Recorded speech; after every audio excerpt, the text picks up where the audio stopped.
Hey everybody, it's Stefan the Old World Gamer along with Mr. 6-7 Cyrus.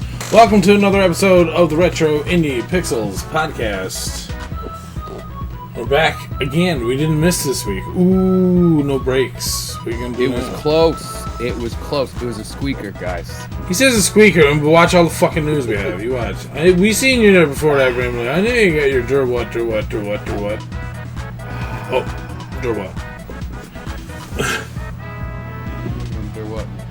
Anyway, so we didn't miss a week. That's kind of a surprise. That's good, though.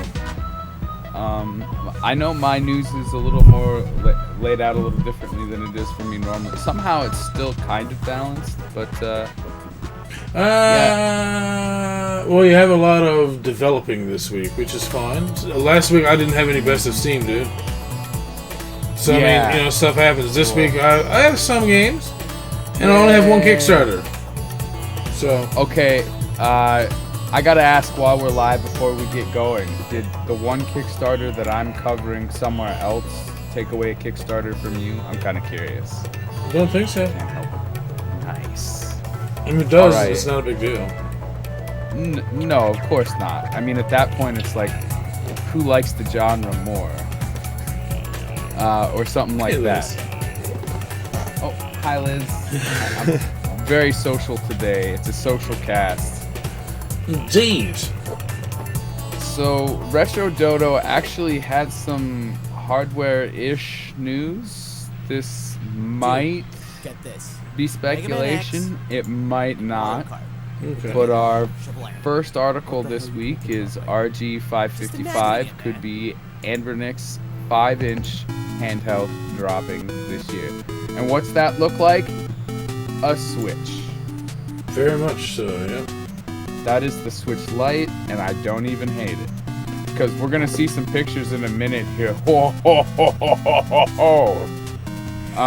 So, with the huge success of Anbernic's RG351P and RG351M, it was only a matter of time before the RG552 was leaked. A bigger, more expensive handheld to rival the RGB10 Max and Powkiddy X18S. Oh, Powkiddy. Actually, I've never Kitty. heard. Ugh, that's kind of weird. I don't know how to like that name. Yeah, I don't think I've heard of either of them, like, honestly. But I love reading articles and finding out about consoles like this that I'm completely unaware of, and then I'm going to be like, what's that? And forget a week later. No, the 3.5-inch handheld scene is getting more and more overwhelming by the day, with new releases coming out every few weeks. To change up the scene, the developers behind these popular handhelds have had to come up with a new way of creating a handheld that feels unique. Excuse me! When unique, even when we look at the one I like down here, it still looks like a Switch Lite. So when they're saying feels unique, I'm like...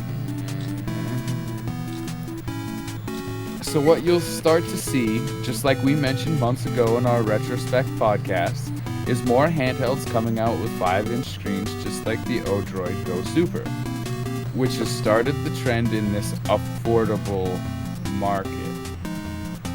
Affordable in quotations for our listeners. Yeah, I was wondering that too. It seemed like it was like exceptionally loud for. Actually, it's probably loud for over Steve, I would imagine, isn't it? I know Steve usually gets into a lax mode sometimes, so no, he's close to his mic though. 1 second. I'm close to my mic and I'm trying to enunciate as hard as I can. Gross. Get enunciated on. Okay, try again, Steve. Okay. Yeah, he should be a lot better now. The RG552 is possibly the new name of Anbernic's upcoming handheld, the successor to the RG351. Oh, I'm sorry, there's a V on the end of there. RG351V and RG351P. I gotta remember that. Whoa, vagina and penis, what? You would go there. I'm just saying, it's awfully weird using those two letters. Okay, they could have used any of them. I mean, I'm not gonna argue with you. Like, why RG351? Like, Anbernic. What's RG? Like, it's not officially released, but a video of the screen has been revealed from a Japanese social network. Zhu has been a developer working on Anbernic's products for a long time, and although he rarely releases any information about them, he has revealed the video showing the new 5-inch screen for the upcoming RG552 handheld. On the Japanese social network, he used the title RG552, which could be the official name of this upcoming... It sounds like it. I don't know why this article writer is choosing to, like, extend the article by speculation there, unnecessary speculation. Now, I want to take a look at that video, and I want to continue this article here. But there's a couple pictures I want to look at. I'm going to scroll down. The first one looks like it's just past the video for Mr. OWG there. Sorry, I'm trying to put up a post on Instagram at the same time. Oh, you're good. It looks like a SNES, or not a SNES, but a Game Boy Advance. Like, I had one of those that was like literally those colors. And then the next picture, it's freaking wood grain. It's really pretty. And then you've got a silver one and another one that literally looks like a Game Boy Advance SP color scheme wise. So just the look alone of this is really nice, and it looks like there's like pads on the back for you to hold on to as well. You can see that in the wood panel one.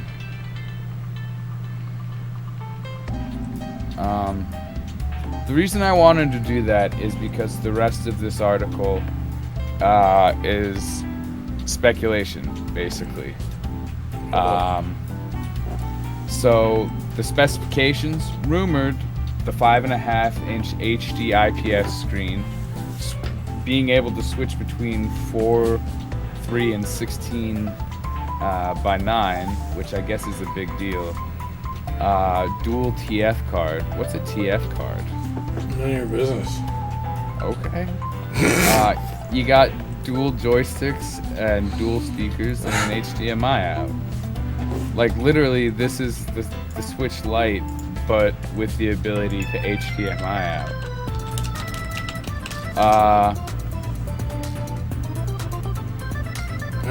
Raspberry Pi 3 Model B plus dual system, dual TF card adapter.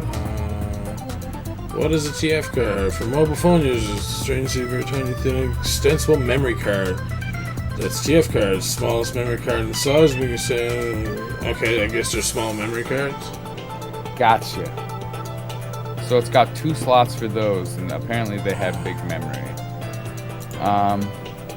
More Metabots, more power. Apparently.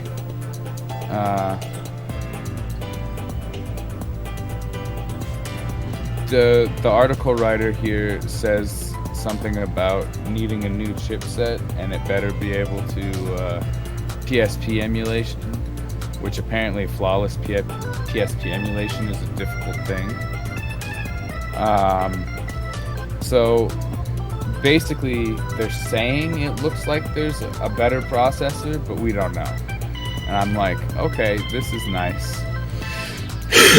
The last thing I want to get from this article before we move on, because I don't really want to tarry on this until we know more information. I like what I'm seeing, but I don't want to flood you with too many rumors.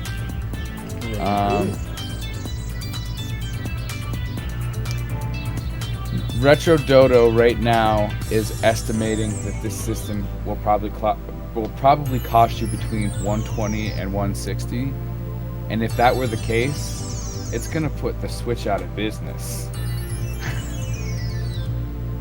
Think about that. If it can emulate up to PSP, well, I guess it can't play any of the modern stuff. PSP. I wonder if that includes PS2. I don't know. Interesting product, interesting price, theoretical price. I will tell you when we know more.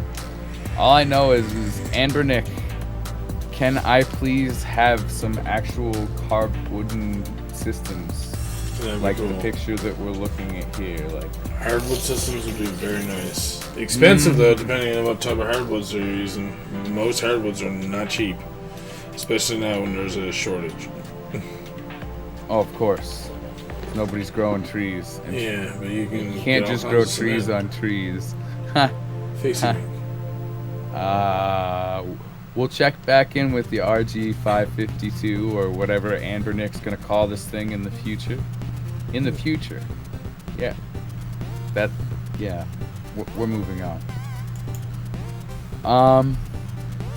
Oh. I've been wanting I couldn't wait for this one to come on. I saw this one, and as someone who played this version of the Game Boy Advance a lot before we get into this one, I was like, you know, I missed this version of the Game Boy Advance. And I saw that there was a rare version of it, and I was like, well, I guess I'm covering this, and I'm gonna get real sad. You? I have one already, but it's a clear one. Is it like clear purple, like atomic purple, or what? I think so. Let me guess, you haven't opened the box. No, it's open. It's just somewhere. Okay. Storage. Well, for anyone who needs context, here it comes. The legendary silver and teal Game Boy Advance from Space World 2000. It's been found. It was missing. Apparently it appears once in a blue moon. How's it going, Game On?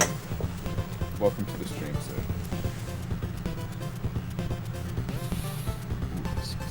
sir. Nintendo Space World events live on in-gaming history from a time when Nintendo would save some of its very biggest reveals for the show. It's also a collector's gold mine with demos, hardware, and more revealed at the show before disappearing into obscurity. One example is the silver and teal Game Boy Advance. It's from a notable year, 2000, when we struck the millennium. As that was the show that unveiled the true successor to the Game Boy. Oh, okay. We've seen this trick from Nintendo multiple times, of course, unveiling handhelds with all sorts of colors that don't make it to market. So it's always a thrill when they're discovered. I didn't even know this color existed. Neither did I, but it looks fucking amazing. Silver and teal, or what was it, white and teal? It's silver and teal. Oh. Yeah, that's nice. So, for our listeners, before I continue on here, there's not much here, but I'm gonna give you the substance you can't see with your eyes. The buttons and the D-pad and the like accentuations on the sides and the shoulder pads are all teal, start and select as well. While the rest of it is silver, and then of course you have your little window around your screen. Game Boy Advance, of course, remains a white color. But the way the silver and the teal just kind of play off each other is really nice. Like, you're not gonna lose this if this is your Game Boy Advance SP. And if someone stole it, oh well, it's just an Advance, excuse me. And if someone stole it, you can be like, hey police officers, I have a picture of this rare... Can you imagine being the thief? You can't play it, you can't like keep it in your house, you're gonna have to go bury it because it's so unique and there's like one in the whole world. Apparently.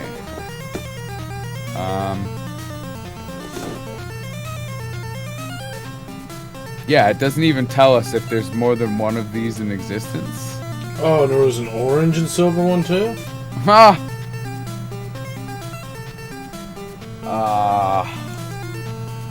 Is this in the article here? Yeah, that's the other one that they show. It says yet another last year. Oh, okay. Apparently they did another one recently as well, so. That's just crazy.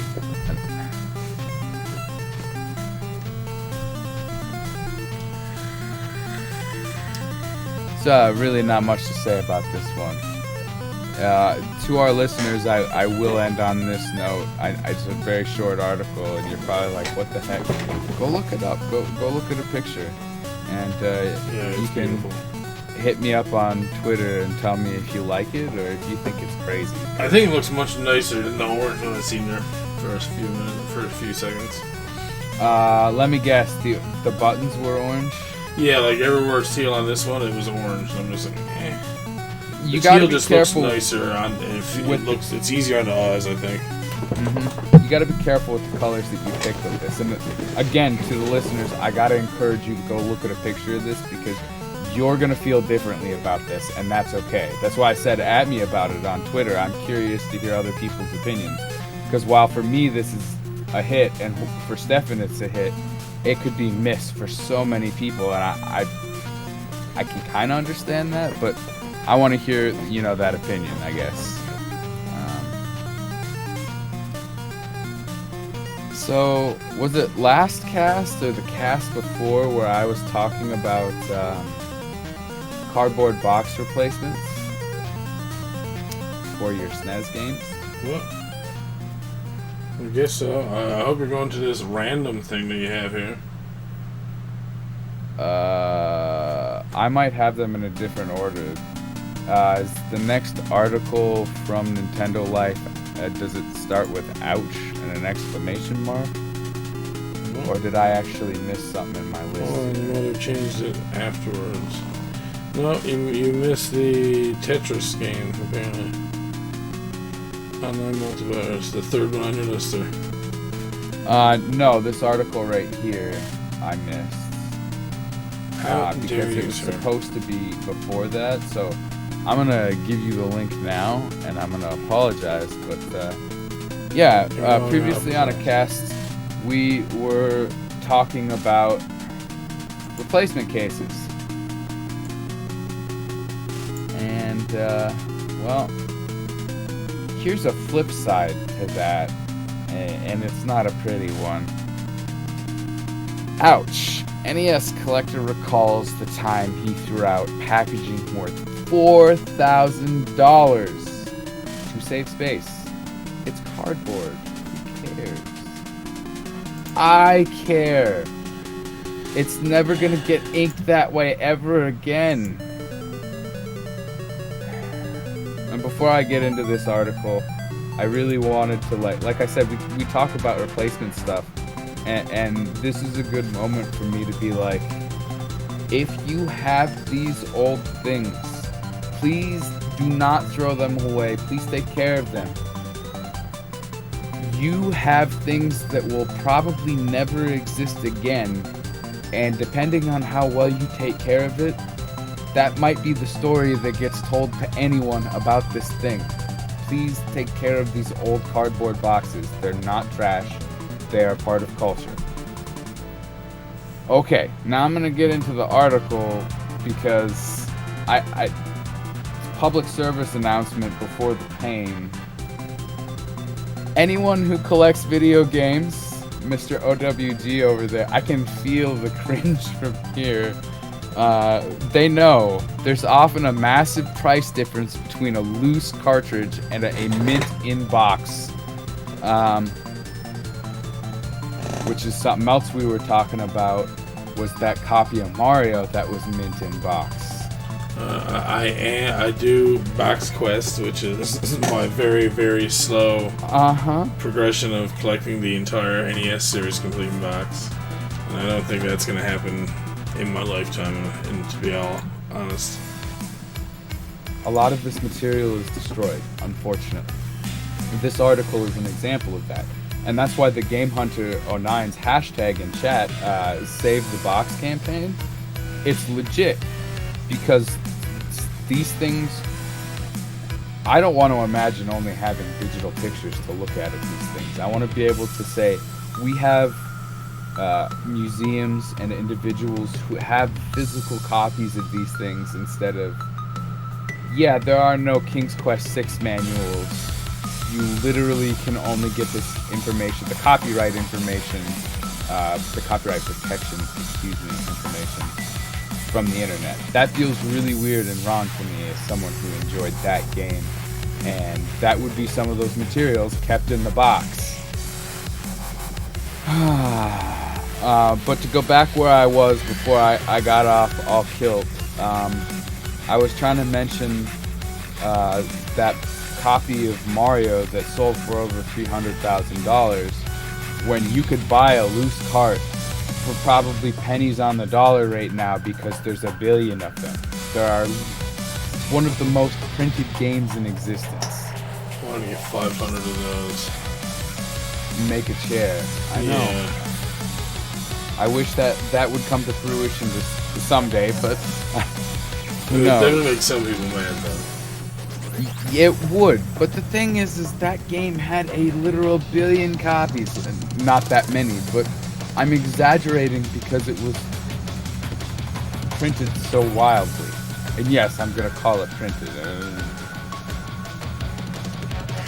Many years ago, when his collection of games... oh, by the way, the guy we're talking about here, his name is Seth. So Seth threw away all this stuff. When his collection of gaming items was slowly getting out of control, can't get out of control if you love your collection, he decided to save space by binning all of the boxes for his NES titles, keeping only the cartridges and instructions. His justification at the time, like we said at the top of the article, is it's cardboard. Who cares? Was this guy really a collector of games? Did you get lower somehow? I looked away when I said that. Are we alright? Yeah, no, I looked away when I said that. Like, was he really a collector of games? Or was it just an icon status thing? Because he literally threw away some of, like I said, some of the only external artwork of these things that we might ever have.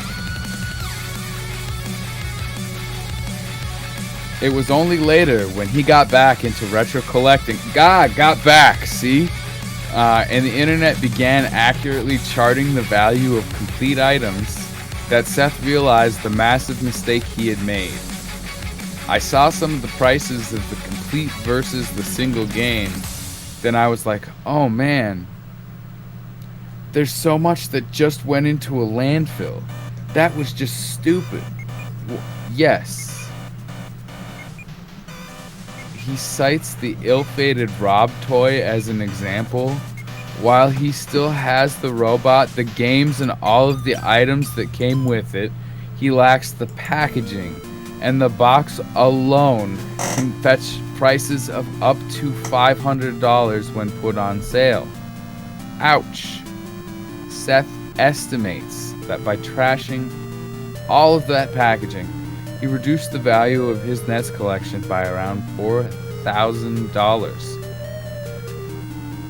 He adds that had he simply sold all of his games at a garage sale, it wouldn't bother him today. It's the fact that so much gaming history has been destroyed that keeps him awake at night. What was I saying leading into these words? Don't be Seth.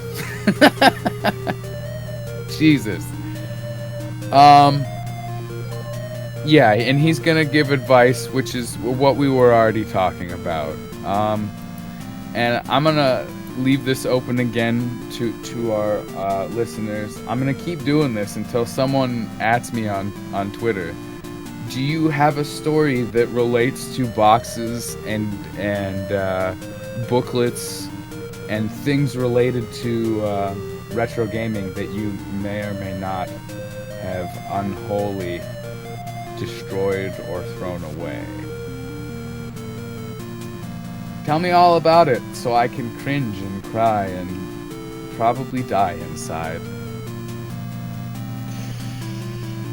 Also, I am sorry to you, OWG, my buddy. This is not the kind of thing that I really want to bring to light when I know you're an avid collector and this is literally everything that you hate. Well, if he had wanted to throw it out, he could have threw it into my hands and I would have been so much closer to where I would have wanted to be. I probably could have taken a lot of the cartridges I currently have and just thrown them into boxes and been like, done!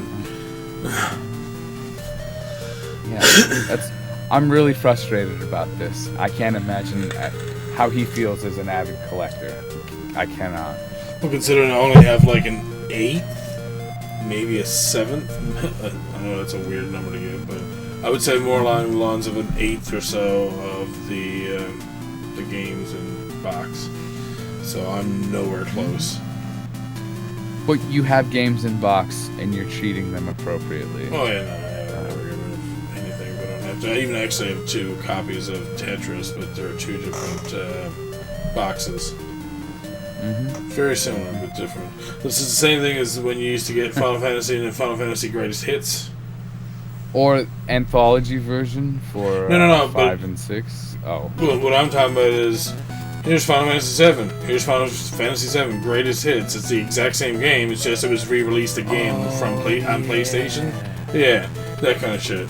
So it was the same thing with Tetris. It's like one was released by Nintendo and then the other one was by Mattel or something stupid like that. So everything about it was the same except for like one little sticker that is printed onto the box.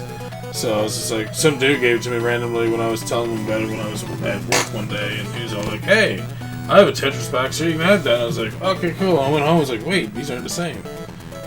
Nice little score there. So, anyways. That's a good positive story to end off on there, and that's exactly the reason why I told you collect these things. Because sometimes there are subtle variations. As an example, I own a promotional copy of Shadow Hearts. Never seen one anywhere else except on the internet. They're worth a little bit more. You better believe I take care of that thing. I actually quite enjoy having like one thing in my collection. But did you guys ever want to play Game Boy Tetris online? Yeah. On your Game Boy? On the Game Boy? No. Yeah, see, I had to add that part in there because I thought about it when I said it and I was like, you can already kind of do that without the actual Game Boy. Yeah, this is totally random, and I call this one a pop fly that landed in my lap. So, you can now play the original Game Boy Tetris in online multiplayer. I'm sorry, I had to make that noise. It's kind of silly, but it's kind of cool at the same time. I'm actually gonna look at this video while I read the article here. So, not long ago, Nintendo Life shared the work of Game Boy hacker Stack Smashing, who has been doing intriguing mods with the Retro Portable. They had managed to connect the link cable process to the original Tetris to manipulate the pieces that would drop when playing multiplayer. It was just a bit of fun, but from a technical perspective, it meant there was a better understanding of how the link cable and software works, and how it could therefore be adjusted. Now the modder has made a breakthrough and produced the hardware, software, and server setup that'll allow you to make the original Tetris on a Game Boy in multiplayer with friends. They even test the idea with up to 3 players. Take that, Tetris 99. No.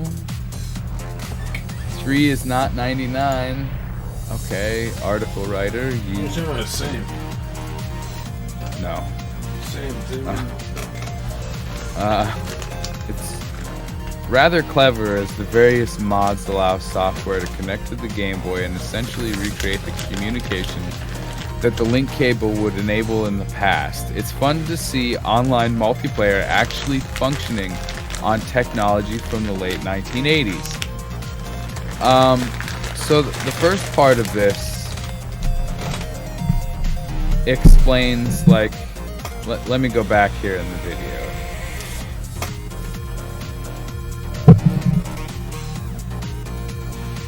There. So apparently you're accessing Bitcoin nodes and working on a Bitcoin network. I have no idea why you'd need to do that to play Tetris, but yeah, they're doing that on a Bitcoin node. So, probably less traffic. That makes perfect sense. He probably bought the whole node. If I had to guess. If they had the... I don't want to. Yeah, I know. They probably had the idea to do this. They probably would just make their own node and like lock it off or whatever. Yeah, that's different. I wish I could like trade Pokemon with people this way, because I would probably go back to old school stuff here. That'd be really cool. Can I just trade you this Kadabra so it can evolve into an Alakazam after 20 plus years? Anyways, we're gonna go over to TigSource forums. They did me up right this week. This is actually kind of crazy.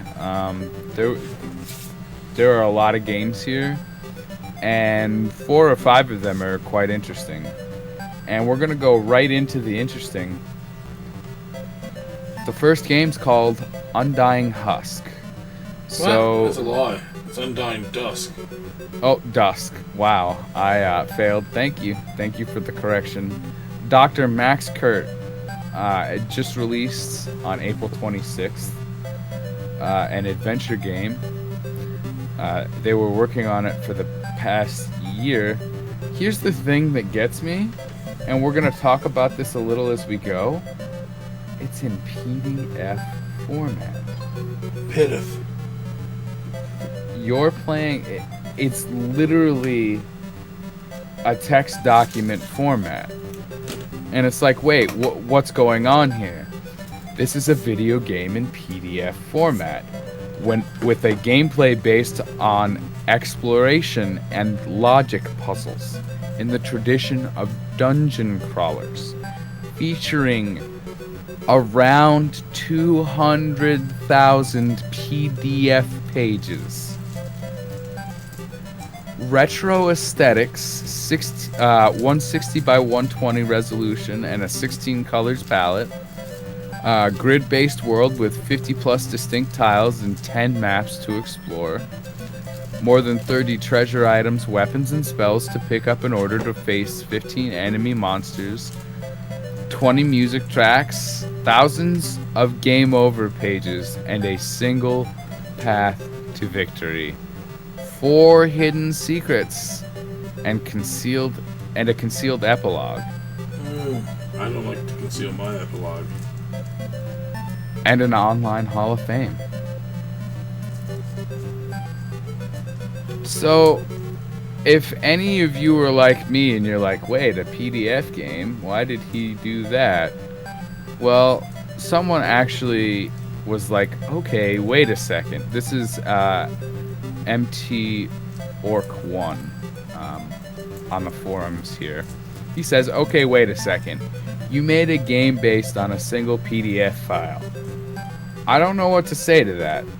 I haven't played the game yet, but if your PDF has like 200,000 pages, you probably used any kind of game maker and rendered different, i.e. all possible scenes into a PDF file, linking them to each other, faking player input. Anyway, why not publish it as an actual game then?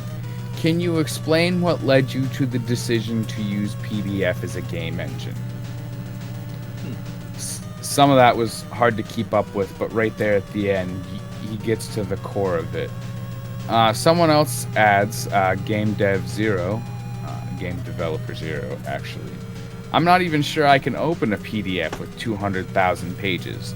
What sorcery are you using? Well, he even says on the site, apparently, not here, that you're supposed to use Sumatra PDF to play this game. It's apparently a custom PDF reader that reads larger files. And before I get into Dr. Max Kurt's explanation here, so far the concept of this game is really interesting to me, and I actually am going to play this. It's completely different and left field, like literally left field. I don't know how to describe this game other than completely different than what I'm used to from like the coding side. I don't think there are any games in existence that are completely PDF. So Dr. Max Kurt writes back and he explains, "This is a challenge I gave myself, a creative constraint somehow. I wanted to see how PDF interactive features could be used to build a video game inside one. I'm quite satisfied of the result in that regard. There are even a couple of puzzles that are specific to the PDF format and could not have existed in a non-PDF game. But I am fully aware this is not really user-friendly. About how I did it, the source code is on GitHub if you're curious. It's basically Python code using the FPDF2 library, and it's heavily based on Clint Bellinger Heroin Dusk game.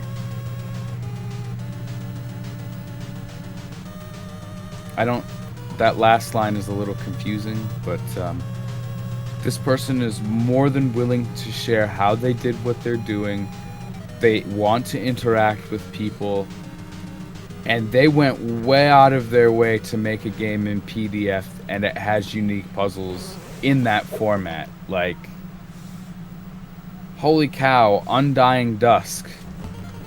I can't say unique enough. And I'm gonna copy this link address for anybody here live in chat. Maybe they want to go check that out right now. I don't know. It's that different. That was fun. I almost made this my pick of the week, but I found something with an interesting mechanic for that we'll talk about in just a little bit, actually. Ooh, nice mechanic. A couple of these games are quite short. So our next one on the list is the Alchemist Alekki. And so I went through and looked, and yeah, this person has been working on this as the sole developer for 4 years. It's launching on Steam. When did they post? Excuse me, hold on a second. They posted this on the 2nd, so as of the 3rd, this game was live on Steam. They solo devved this for 4 years, and it's about a girl named Alekki who runs a potion shop, and she gets caught up in a mystery where time itself has split into pieces, and she'll need to fix it. A mystère.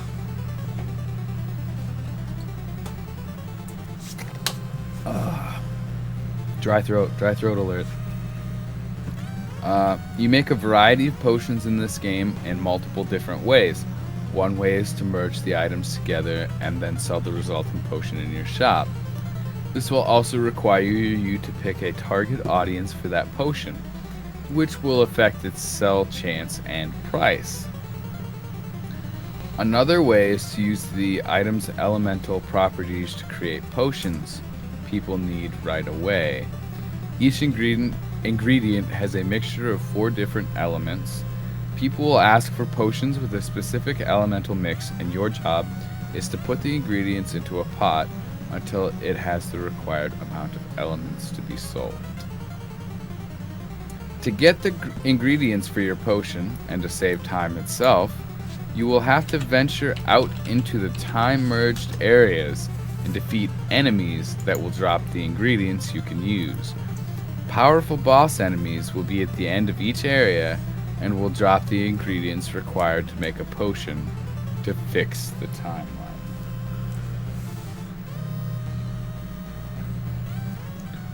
You can watch the trailer there if you like, sir. Already did. Oh, alright. You're slow. Well, what did you think? It looks like a top 10 type of game where you're just kind of like Binding of Isaac kind of thing, but obviously there's elements of the game that are much different, like the whole potion shop thing here. Yeah. So that's pretty interesting. Not a great game by any means, but this is a solo dev game for 4 years. Doing something that they're having a passion for. That's all that matters. Exactly. As I say, it's not the best game in the world. This is probably something I would play at least once, just to see how it feels. The dev's work at least is worth that. And that's why we're showing it here, because Volcano Lord definitely put...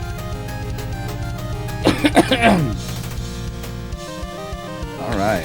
Sorry for the secondhand smoker, Steve. What's that? Sorry for the secondhand smoke. Oh, he got me. I didn't even notice. Dang it. Have you guys needed a hang gliding game? If it's anything like the Snowmobile game, this should be fantastic. Yeah, you can go ahead and play the trailer there if you want. The pictures are pretty sweet too. It's in Steam Early Access. This game is called Aviano, and mildly reminds me of Pilot Wing 64. Yeah, I see what you're saying. Is that a juice box? Yeah, that juice box just wants to fart. I'm sorry. The thing that's different is it has really well done 3D and a lot of places to go, and you can customize your hang glider. Oh, just what I've always wanted. It's very pretty. So there's 235 levels. Jesus. Oh, I can get into this. 143 plus 13 story levels. 39 ring attack levels, 39 time attack levels, 13 player versus player campaigns, and 1 relax mode. They're saying it's worth 20 hours of gameplay, and if I go over to Steam right now, it's $30. Jesus. Are you paying for 3D there or what? Oh. I really like this game, but I don't think it's worth that price. And to Rock Dweller and the live audience, Pilot Wing 64 has put me to sleep before. Trying to fly the jetpack, it can be so dangerous. Dude, Nintendo specializes in music that will put you to sleep. Play Animal Crossing. I can never play it after midnight. I'll just fall asleep. So you're going fishing, and then all of a sudden you cast it, and you're like, oh. And then, and the fish is gone, you're just, no, I'm toast. You guys have seen me fall asleep on stream. Shit. Doesn't take much. You're gonna give me Pokemon games. I do all the time. Yeah. Animal Crossing, I've done it before. Yeah, I blame Nintendo. They know what they're doing. They just want to put everyone to sleep. Bunch of jiggly balls. So not much to say about Aviano there. Just you need that hang glider feel from Pilot Wings. They got you. They got you, fam. For a price tag. Hey, Peter. Welcome to the stream. So I got another different one here, and unfortunately, it's all gonna be text. Can't get to the Google Play Store for whatever reason, not on a phone. So, Cuddly Creeps says, "Hi guys, we are a small, freshly hatched two-persons indie studio from Germany called Cuddly Creeps. Our current project was made in our free time, and we had to learn a lot about coding and designing first, but it was fun to work on this. We want to introduce to you our very first self-made game, Sam, Virtual Pet Dog. In this free mobile pet app, you have to care for a little dog and play with him outside to fulfill his needs, just like a Tamagotchi. We're planning to add some more content to the game via updates, but we also really need some feedback first. Planned are more breeds, more mini games, more ways to spend your in-game money, and more activities for your pet." How's it going, McKay? And you're right, Rockdweller. You see me at my, I guess, worst. Oh, Jesus. Asleep and sawing logs indeed. More like stripping the bark from them with just my mouth. It's not pretty. Anyways. We also got to watch the trailer for that game, Steve. I can get to the store no problem. What the fuck is this music? Okay. So, as this one is our first game, we're very excited and a little bit afraid on getting your reviews. They already got their first hater comment. So, I feel like these people just want to make a game that make people happy, and if they don't get that, they're just gonna be sad. But I mean, expectations. So they explained why a pet game. They loved playing Tamagotchi and pet games when they were a kid, and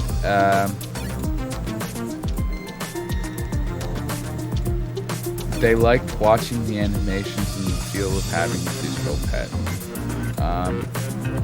From a dev point of view, they thought it would be a good beginner's project.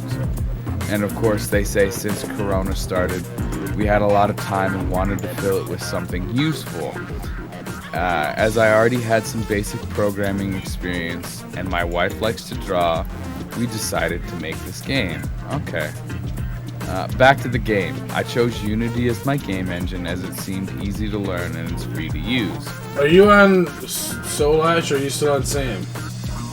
I'm still on Sam. Okay, my bad.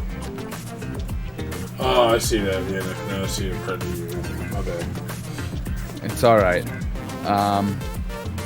Creating our pet, we tried to achieve a Disney-alike comic look. Okay. All graphics are handmade by us, and we put a lot of love and way more time than planned into this project. Of course, this post is some kind of advertising our game to get clicks and reviews and push our game at the start. Every little bit helps as the competition is very high and we don't have any money for paid advertising. The mobile market is a crazy place. We didn't know this when we started. Smiley face. But this is also the chance for us to get some real useful critique to improve our game through updates. And who could give us better feedback than you guys who know what it means to work on an Android project? So we would be very grateful to read your review and hear your opinion on our first app, The Cuddly Creeps. The name is off-putting. Cuddly Creeps is Well, they're a German studio, so it probably sounds better in German. Like, I'm gonna throw that out there right away. When they were talking about Tamagotchi and trying to compare it to that, I'm sure someone out there would love this game that listens to this cast. So I had to mention it, even if it's not really my thing. Probably worth your attention if you'd like to have you a virtual pet again. And it sounds like they're real desperate for someone to give them good feedback. So, I mean, if that's your thing, there you go. They're willing to give you more based on your interests. So I don't know what more to say there to people who might like that kind of game and feel like there aren't any out there right now. Hi, hello. This project is like talking to you. Go see them over on the forums at TigSource. All right. So this is the one game that I found, this next one, that would have been on Kickstarter. But as you know, there are a lot of people on the internet using a lot of different resources, so they're here as well. And we're going to take a look at SoulAsh. So Artur Samajarowski, the creator of SoulAsh, is posting this. It's a traditional turn-based fantasy roguelike where you take the role of a forgotten god set on destroying the world. I've been developing the game for the past 4 years, focusing on gameplay and limiting the presentation to just ASCII characters, but about 3 months ago, I partnered with a very talented artist to bring an alternative style to the game. You can see it best in the trailer, which I have not yet watched. SoulAsh is a little different from the standard fantasy formula, where you can explore what it would be like to be an existential threat to the whole world. It features a big open world, destructible terrain, dynamic weather system, dialogue system, crafting with multiple different skills, and extensive modding support with in-game editors. We've just yesterday started a Kickstarter campaign to secure funds to apply this style to the whole game and improve upon it with alternative sprites and additional animations. If there's enough interest, we would also love to add other big features many players ask for, like building, servants, factions, procedural world generator. We have a working demo of the graphics mod with a link on our Kickstarter page, so please give it a try. If you think this sounds like something for you, please join us at their Kickstarter and help us out. We will appreciate any donation. There are also very interesting tiers where we offer everyone to leave a small portion of their soul in the game by either adding character names, gravestones with a unique message, or even design new races, professions, and locations. Also, there are still about 50 cheaper copies of the game for grabs as an early bird, so don't miss your chance. SoulAsh. Don't miss it.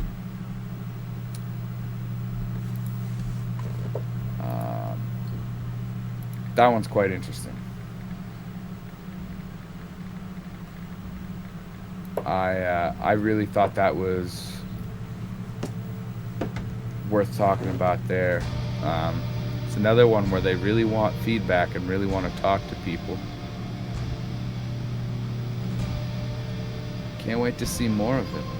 Since it's a Kickstarter, I'm sure we'll be talking about it again, right? Well, it's a good chance. Sorry, I'm distracted by... It sounded like someone knocked on the door, so I don't know why someone's knocking on the door when they know that I'm down here streaming. So I was slightly distracted. That's alright. So our next game isn't really much to talk about or much to look at, but if you like resource management clicker games, guilty. Hi, that's me.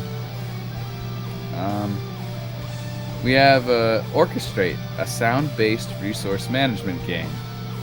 Hi all, we made our first game and it's on itch for free. Conduct the workers of a small medieval town in this sound-based resource management game. Create a healthy, working town to find the balance you need to luxuriate for eternity. And there's literally like a GIF of it here. It's literally A through Z on your keyboard that you're using, and basically as you build these buildings, you're gonna get resources, and as you get these resources, you're gonna need more people, and so on and so forth.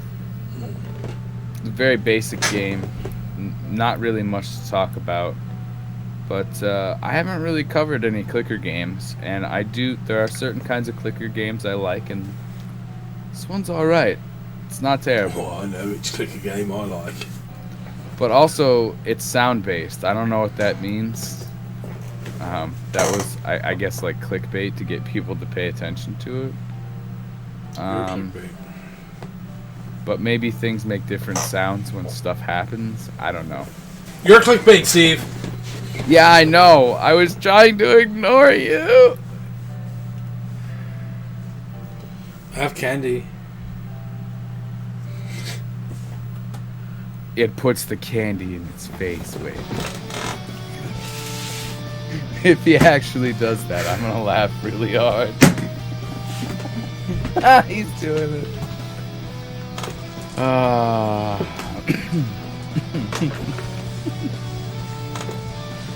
So we've got 2 more articles on TIG forums here.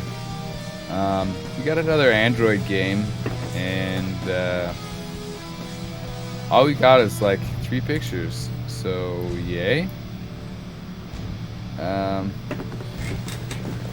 Let me not scroll all the way over to the other side there. Fat Basic says, hello, I just checked when I last made a post here, and it was back in August 2013. And it was most likely about the same time when I stopped making games. But November 2020, I decided to put some time into making games again. And 6 months and 263 commits later, I finished my first game in a long time. It's nothing fancy, and it will never reach any top rankings on any mobile stores, but it's done, complete, and the whole journey in making a game is what matters most for me. The game is called Master Maze Madness, and it is a game about completing random generated mazes filled with monsters. I feel like I could have added a lot more features, but I decided that it's worth waiting with such for later updates. They would love feedback. They put that word in red in their forum post here. He says, have fun, best regards, Mark. P.S. I want feedback.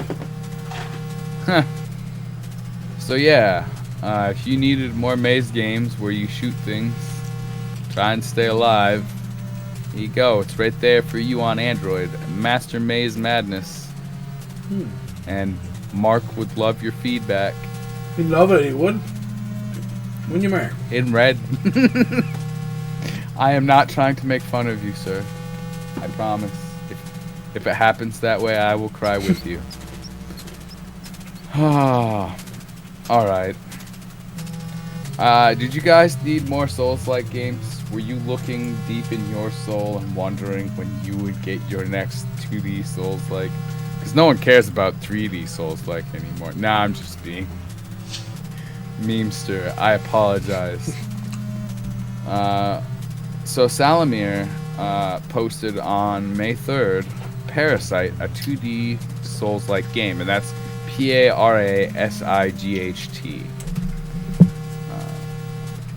So, hi, my name is Amir. I'm a solo indie developer currently working on my last game. Wait. I feel like their English might that English might not be their first language, so I'm hoping this isn't their last game. Because they're all like, I love developing games. I've created 2 other games when I was learning developing games. Yeah, see, like, this must be the part of their schooling or something too, for all we know. Oh yeah. Parasight is a 2D Souls-like RPG game with unique pixel graphics. Oh. I'm developing it for 9 months. Yeah, see, this makes me wonder about their English. I'm developing it. I mean, that's not improper English, but when it's used like that, yeah, that's fine. I don't mind, but that helps me understand what was going on here with working on my last game. It concerns me. I don't want this to be your last game. Story background. After the creation of many creations, the humans had been created. Humans befriended all other creatures because of their good adjectives. Good adjectives? What? Yeah. But one day... What? Yeah, they're good adjectives. Okay. It's one of the best adjectives they can find. You're not wrong. So, Oh. One day, a soul extract hunter hunted a human and extracted the human's soul and injected it into itself. The hunter achieved great power. Soon after that, other creatures find out about it and tried to kill humans to get their power. The power was very hard to control, so other creatures lost their minds and tried to kill each other, or even themselves, to extract other souls to get more power. After a while, all creatures who injected human souls died, and the human race extinct.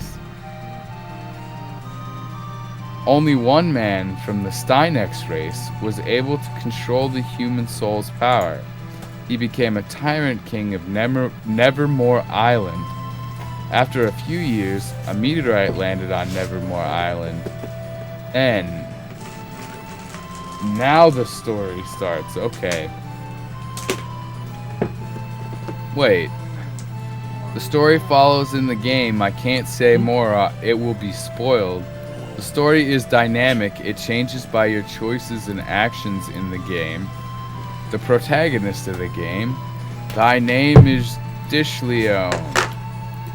You could choose a class for him. There are 6 classes in the full game, but only 2 of them are available in the demo, Wizard and Knight.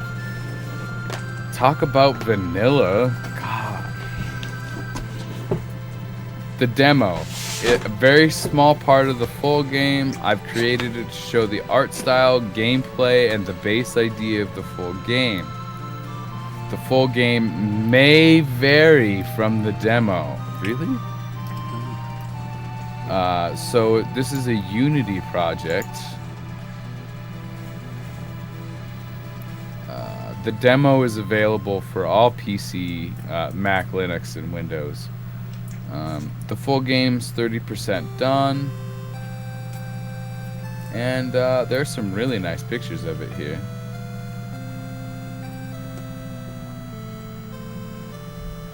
It looks like to me they put up like 3 posts. Oh no. Okay, so the first post for this was on the 3rd. The second post was on the 5th. And then they posted again on this today. So they're actively updating this even if no one is talking to them. Or, well, okay, that's... Even if we're not seeing conversation on the forum, they're getting feedback and moving forward with this project. It's really nice. It looks pretty. It's got some Dark Souls if you need your Dark Souls. I don't know about that story, but yeah. Parasight. Demo available now.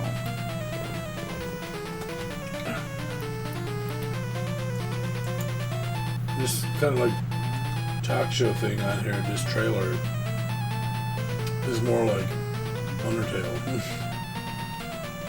Yeah, I'm kind of seeing that. That's different. If you put Undertale and Dark Souls together, what do you get?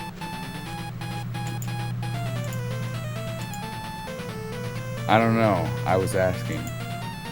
And that's the joke. Anyway. But here's the end. Like a boomerang. I'm sorry, boomerang. Okay. And now that I see him going, this looks better than what I thought it was. So this looks pretty good. Well, oh yeah, that looks way better than. Who you fighting though? I don't know. You smell me. No. I'm not smelling anything. My nose is clogged. Oh, my bad. No, you're bad. Bad jokes aside, we're over on Indie Games Plus because I wanted a couple more articles. I was worried I was a little light this week. We got a mental health game here, if anyone needed one. Don't Give Up seeks recovery through humor and demon battles. Don't Give Up, a cynical tale, has you striving to heal after a bad breakdown through literally fighting inner demons who want to be outer demons. Content warning explores themes of mental illness. Tris had a bad breakdown that played havoc with his mental state. Now he's moved to a new city and is trying to rebuild himself as a game developer. But there's still plenty of trying times and people ahead of him. Also, his inner demons seem to be interested in taking over the city instead of just ruining him. This time. So, you'll need to head into Tris's subconscious to duke it out with these manifestations of his problems, taking them out before they can cause further trouble in reality. To fight your own demons, you'll throw down in a fast real-time combat that's all about positioning. This can get pretty challenging, as fighting your own issues tends to be, because the game doesn't offer random battles. No grinding to get stronger by starting fights with your own subconscious. You have to face your problems as they come, hard as they might be, using the tools you have on hand. Still, it's gotta be satisfying when you finally overcome some of your inner demons. Don't Give Up, a cynical tale, offers a darkly funny, yet positive look of what it's like to come back from the brink. Plus, how would it be just to yank your problems out in person? Whoa. Excuse me, Mr. Joel Couture. I know what you meant, but you literally just said yank out your problems in person. You cannot make the context work there. I'm sorry. What you mean to say is you'd like to pull out the thoughts in your head that are upsetting you and face them physically, but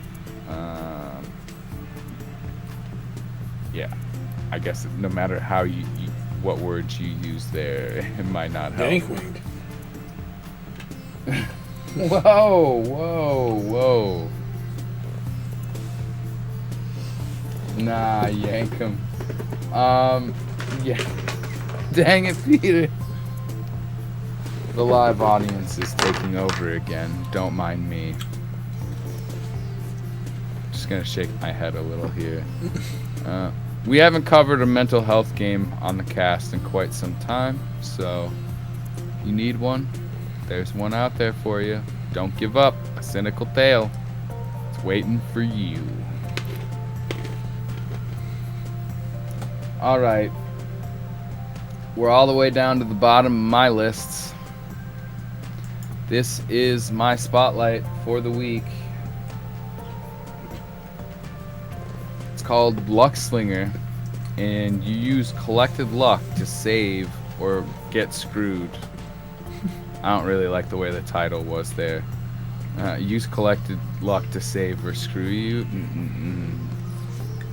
Joel did it again. I'm blaming the guy writing the articles. I can do that all I want, and you can't stop me. Cool. Luckslinger has you gunning your way through the Old West, collecting luck from fallen foes that will save you from your screw-ups or cause extra ones. A band of outlaws have stolen Clover Creek's luck bracelets, while also stealing most of everything else. granting them the ability to dodge trouble with relative ease. You've got one too, so you're the best bet at stopping them. These trinkets only work if you're topped up with luck of fallen people, so you'd best start blasting your way through the dusty trails and gloomy mines around the city if you're gonna have a chance of winning. Luck is always a hot commodity throughout this game, which we saw when we played the original release ages ago. Uh-oh. If you're topped up on luck, then enemy shots will drop harmlessly to the ground when they're about to hit you. Attacks falter. You can even have extra routes through stages open up to you. Inversely, if your luck is lousy, extra traps might spring up and other nuisances might appear. Life's hard enough when you need to reload every 6 shots while gang members trying to gun you down or blow you up. So you'll need to keep that luck bar high without getting taken out. Otherwise, you're relying on your throwing knife and your duck pal. Luckslinger is a sharp but challenging action game for the unlucky, and even so, if you are lucky, and one filled with some great hip-hop infused western tunes. Unfortunately, I didn't realize this had previously released, but it sounds like they updated it for this current release. It's now available on the eShop, PlayStation Store, Microsoft Store, and Steam. I just thought it was... I haven't heard of many games where luck is literally everything. Like, there's a stat that you're keeping track of. So, yeah. I thought that was different and interesting. And that mechanic was worthy of this week's spotlight. Well, that is everything on my end. I went a little quicker than I wanted to again, but that's alright. Hey, you covered a lot though at the same time, so... Yeah, that's important. As long as I'm covering a lot, it doesn't matter if I go too quick.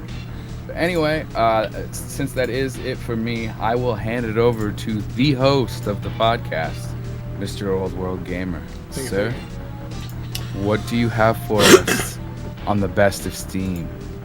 Oh, well, we actually have a Best of Steam this week. I know. I'm so excited. No, it's not a lot of games. I still only found 4 that I really wanted to look at, so...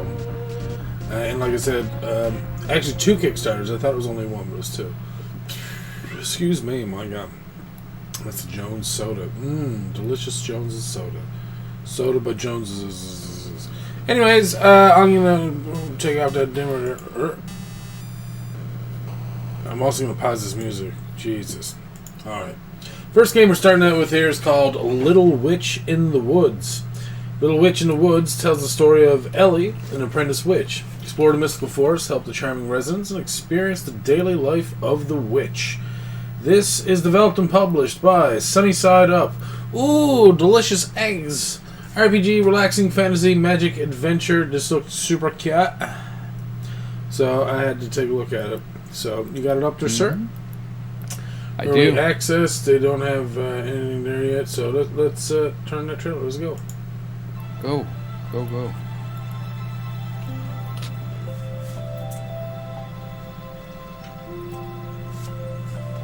Adding to my wish list. Oh no, you're gonna put fishing in there. No. You know the fishing's on its way. No, I seen the looks like Korean writing, and I was like, no. If it's just Korean, then I'm gonna be very sad. But no, it doesn't say Korean only. So. Oh yeah, it does not. Interesting. Yeah, it has English. Okay, there we go.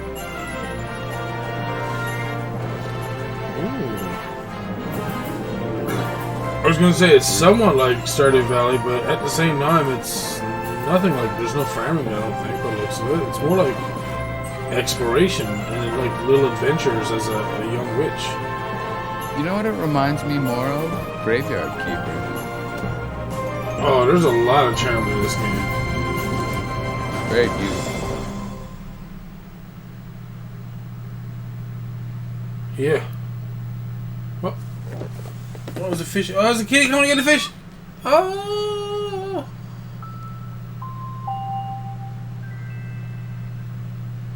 That's nice. I like.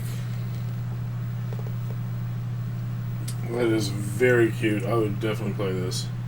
I would also definitely play this. In fact, wishlisted. Of course. Everybody wishlisted. You know you want to play it too. Stop lying to yourself. Look at it. Oh. Those pictures are really nice. These woods are cool. Oh, I can't watch. Well, I can. But anyways, we're going to move on. It looks very fun. I would definitely play this if I get a chance to in the future. Next one, we have one that's called Drova. Immerse yourself in our vision of the 2D action RPG Drova. It should say Drova teaser, Steve. Thank you. Inspired by the philosophy of the Gothic series, you play a novice of the Order faction who receives his first mission. You are to meet your brother of the Order in the tavern to the Headless Ripper. Sounds simple, doesn't it? This comes out the 10th of May 2021. Action RPG, adventure, action RPG, CRPG, broke my mouse button, which listening so hard. I guess you like that last one. So yeah, available March 2023. Forsaken Kin. What?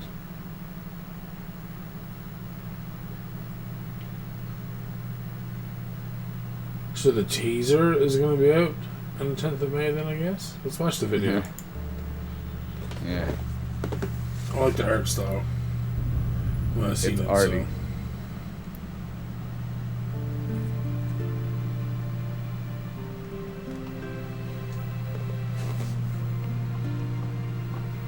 Haha.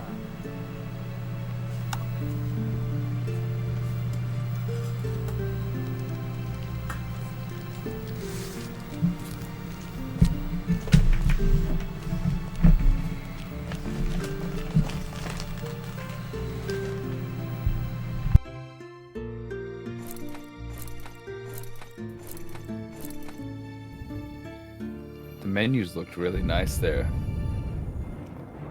Yeah, no, it all looks nice so far. Oh, there's the fighting. Oh, okay. So it looks like it's more realistic fighting. Like you wouldn't be able to just like anything like that. So it's good. Yeah. Dang it. I muted myself the first time and couldn't the second time. I apologize. One of those scenes kind of reminded me of Diablo 2. Yeah, I guess so.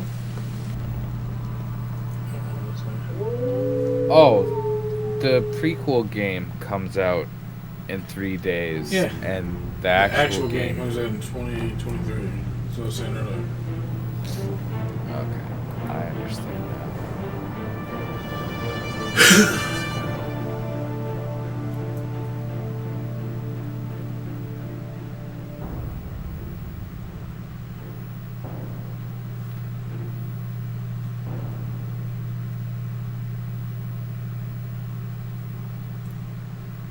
Okay.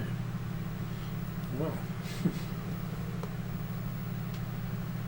You know, looking at that first picture there, I'm really enjoying seeing digital art getting layered in scenes in the podcast in like the last year.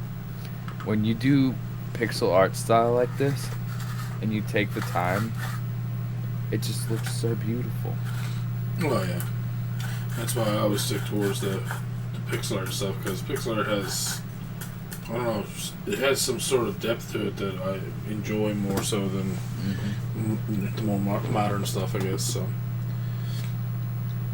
So gonna add to my wish list. I probably actually want to just play the actual game, which is all. Oh, I'm gonna add to my wish list from over here. It's already on my wish list. Okay, so we probably covered this before, and I'm just herpaderping, so just give you a heads up there. I probably herpaderp. But anyways, we're going to go on to our third game here, which, oh, you actually might enjoy this one a lot as well, Mr. Six. White Shirts, Red Blood. The life story of a mobster, Michael Del Conte, with everything except peace of mind and hope for tomorrow. This comes out spring 2021 by Rocket Games. Pixel graphics, multiple endings, crime, and casual.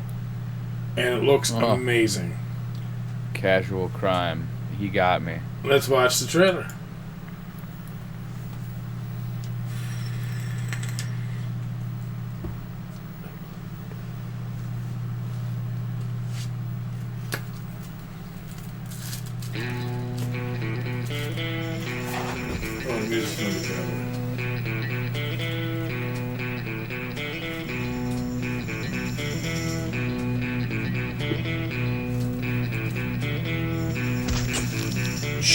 I've been searching for the reasons to be proud of myself. Please don't give me a copyright for this, guys. Wow, this is literally casual crime. Oh shit! This swift uppercut. Wow, that guy got shot in the neck.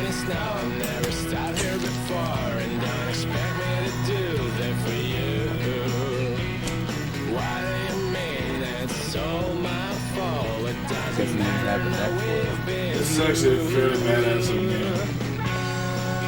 game. You know what this reminds me of? It's a lot like Grand Theft Auto, and that is why it's getting added to my wish list. Because apparently I needed pixelated Grand Theft Auto.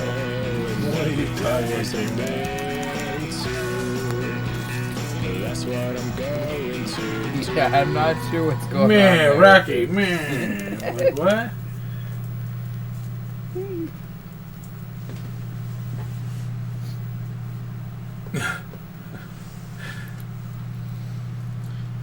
Yeah, so I'm definitely going to be throwing this one on my wish list as well. Not a surprise. Anyways, I'm trying to still figure out what game I was getting at. Anyways, but yeah, no, it looks very well done for like a mobster kind of game, like kind of like you said, a little Grand Theft Auto-ish, but like more pixely, and not like the original ones, but like yeah. This is nice. I like. It's a little my inner gangster or mobster.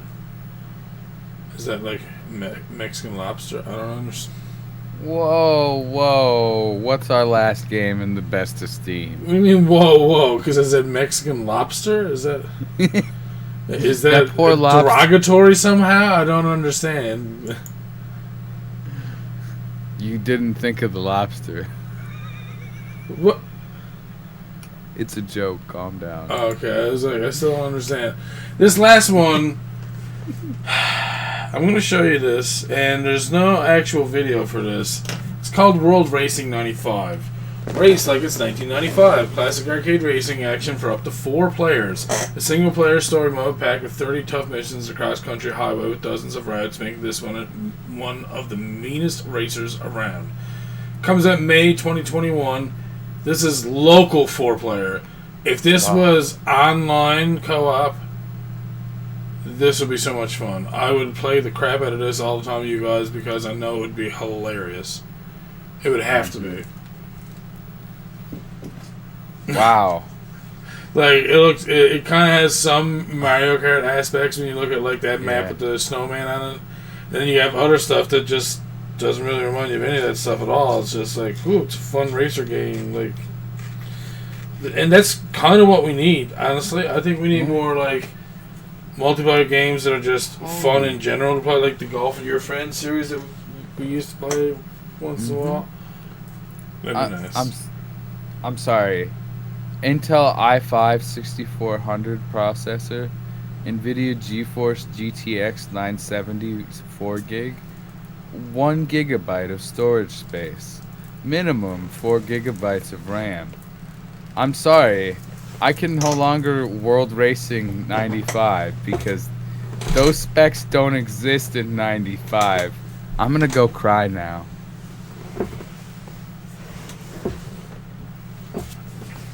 Yeah, no, obviously didn't. But I mean, I guess the fun part is that there is a single-player story mode with 30 missions and cross-country highway and all kinds of rides and stuff. It sounds like it would be a lot of fun. I just had to point out that for the gameplay that we're looking at, those specs are ridiculous and kind of frustrating. Not everyone's going to have all that stuff, but it's like Stefan says, Mr. O-Dub says, the Mario Kart aspect of this, I play that shit all the time with everybody. There's just no doubt about that. That would happen. I'm sending you a message real quick, Steve. Okay.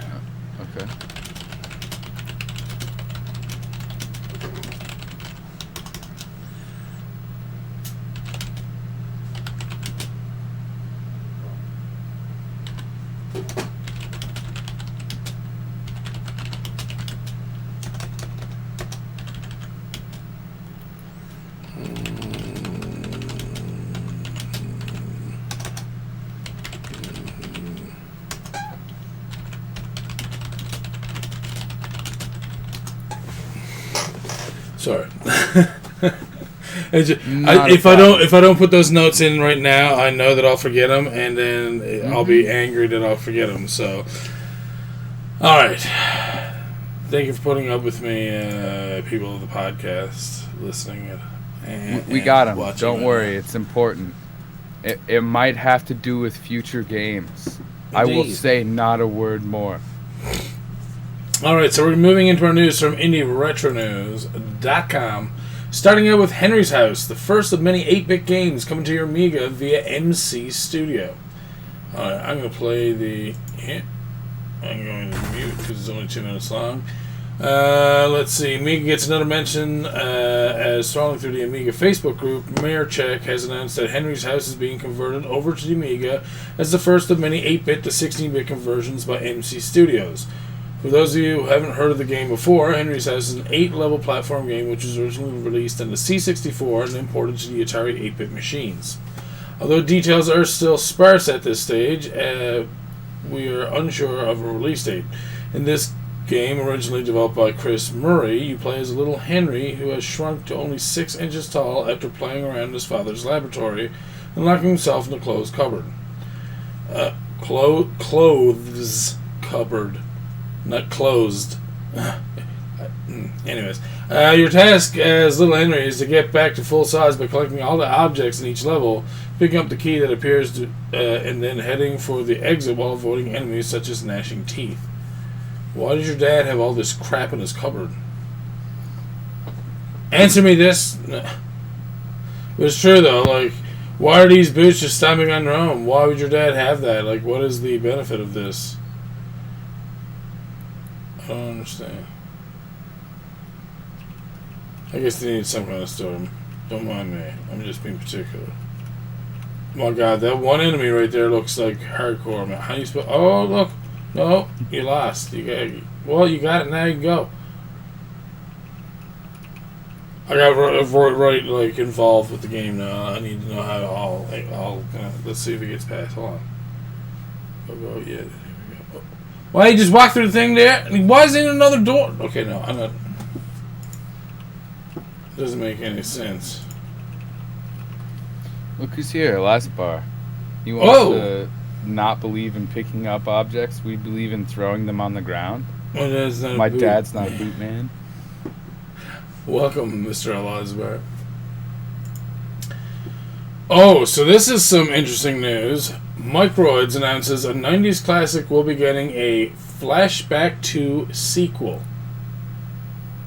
They're doing a sequel to Flashback. Huh. Alright, so Flashback was an amazing action platformer for its time, released in '92 by Delphine Software on a multitude of systems such as the Amiga, Acorn Archimedes, Mega Drive Genesis, MS-DOS, NEC PC 9801, Super Nintendo, and even the Sega CD. As a shocking surprise, thanks to DOS Gaming, we've been told that Microids has announced the development of Flashback 2 has started on PC and consoles. Flashback already had a sequel, it was on PS1. It's getting another one again. Although details are still sparse from what has been announced so far, we do know, however, is the fact that not only will the game be under the supervision of Paul Cuisset, but just like the original, will be an action platformer starring Conrad B. Hart. Publishing a sequel to Flashback is a real honor for Stéphane Langer, CEO of Microids. We are super excited to offer the fans a sequel of this masterpiece of the French video game history. At Microids, we thrive for delivering projects highlighting the craft of talented individuals. Paul Cuisset is a French Hall of Famer known internationally. We are proud to work hand in hand with him and his team on this project. Developing a sequel to Flashback is an idea I've had for a long time. I can't wait for players to discover the new adventures of Conrad B. Hart, character created almost 30 years ago. With Microids, we are really aiming to please the fans of the original title while being appealing to any players with a weak spot for futuristic games, adds Paul Cuisset. I wasn't aware that there was a sequel on the PS1, actually. So that's interesting that they're going to be doing, because it does say again, so I assume that they probably knew about it. But yeah, it's Fade to Black was the sequel. Yep, it's the sequel to 1992 video game Flashback. Okay. So this confirms a trilogy. I guess so, or maybe we're just going to try and like wiggle out the second one. That's weird though. This is a replacement for the second sequel, I guess. The canceled Flashback Legend in the early 2000s. Oh. It was supposed to be a side-scroller. Oh, okay. Alright, up next we have Space Panic. A brilliant arcade game arrives in the C64 via Karmic. And we gotta watch this because we know that we got Saberman's playing. He knows it's gonna play. Saberman. Put your saber away. Thanks to Saberman, who contacted us via Facebook, we now know you can download the latest arcade version of the 1980s arcade game of Space Panic, a game which originally was noted as one of the first games involving climbing ladders between walkable platforms and has gaming elements which some would class as a as a load runner, i.e. digging and trapping all the enemies to move on to the next level. So it was, I guess, possibly around before Load Runner? Oh my god. Oh my god, you're gonna get the thing from behind. Run. Oh no, he's slick looking. Did you just say a game before Load Runner? Yeah. Oh, you're fucked now.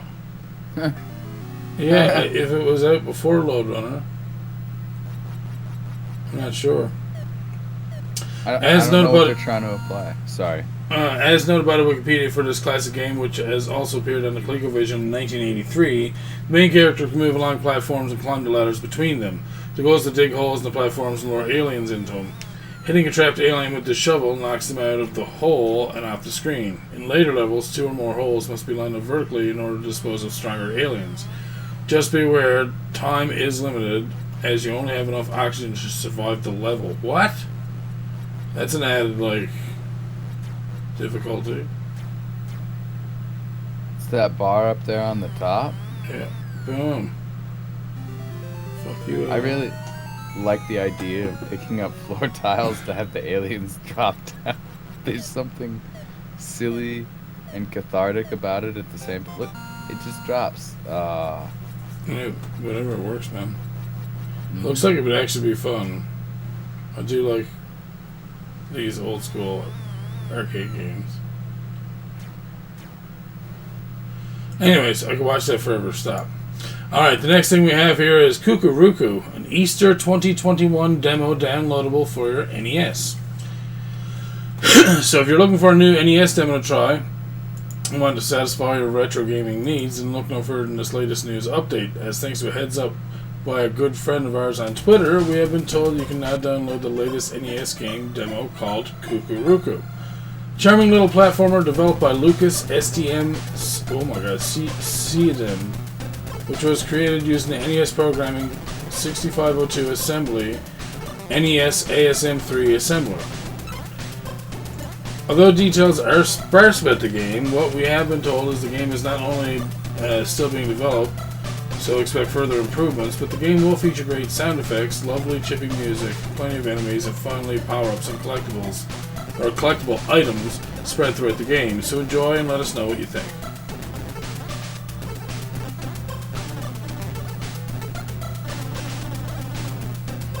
It's simplistic, I guess. I'm enjoying the concept, though. See, the thing is, if this was released back in the 80s or early 90s, it would have been fine, because we would have been like, it's a Nintendo game. That's cool. At least it's something new to play. I know that Bobby down the road doesn't have it, so at least I got a new game. You don't have it. Fuck you, Bobby!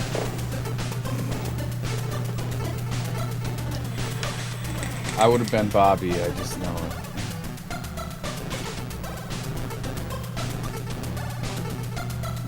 See, no, it doesn't look terrible by any means, but... I'm trying to find anything to dislike about it. And I think they'll improve it a bit. The character is a little bit rigid, I think.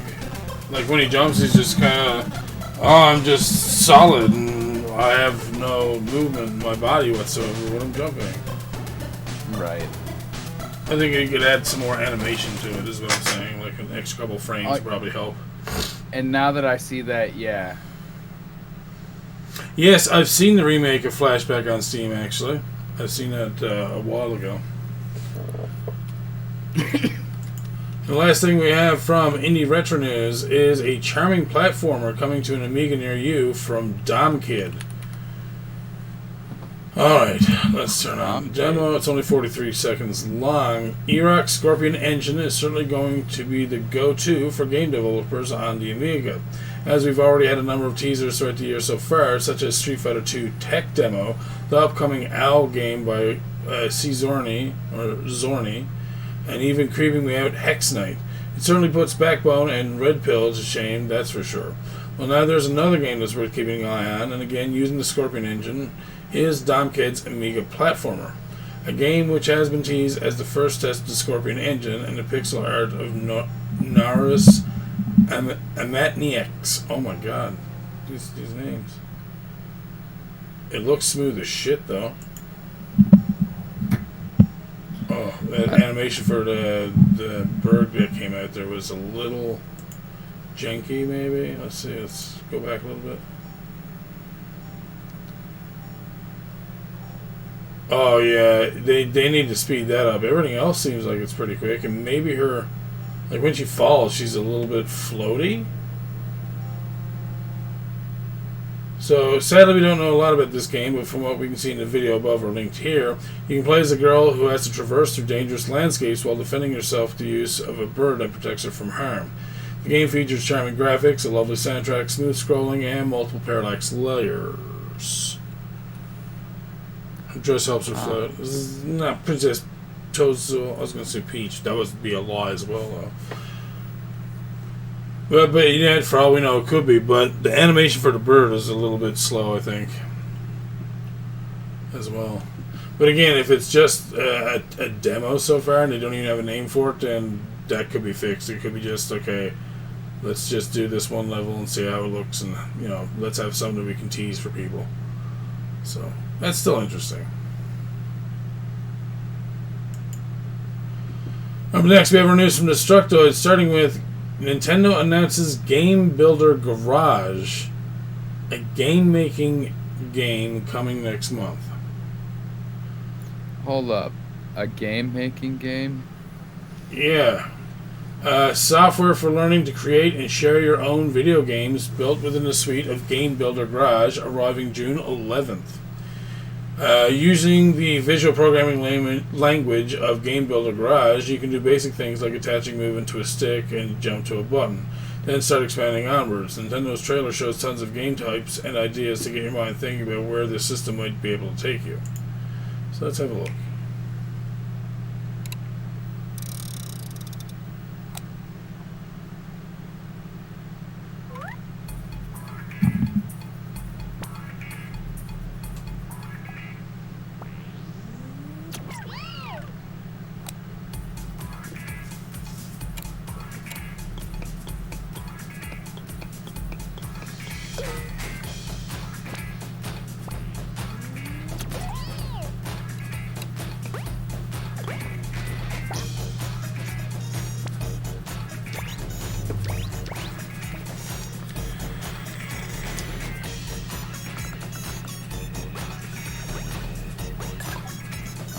starting to see how they want you to program stuff here. That's pretty simple.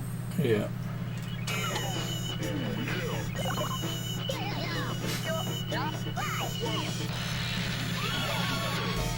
Oh, that's pretty cool though.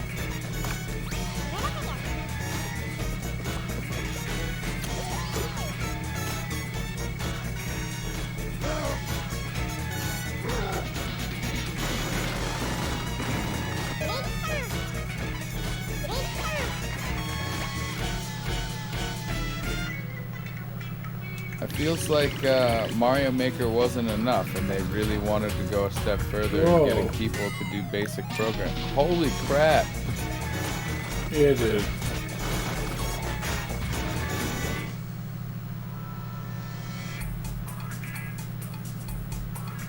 Huh.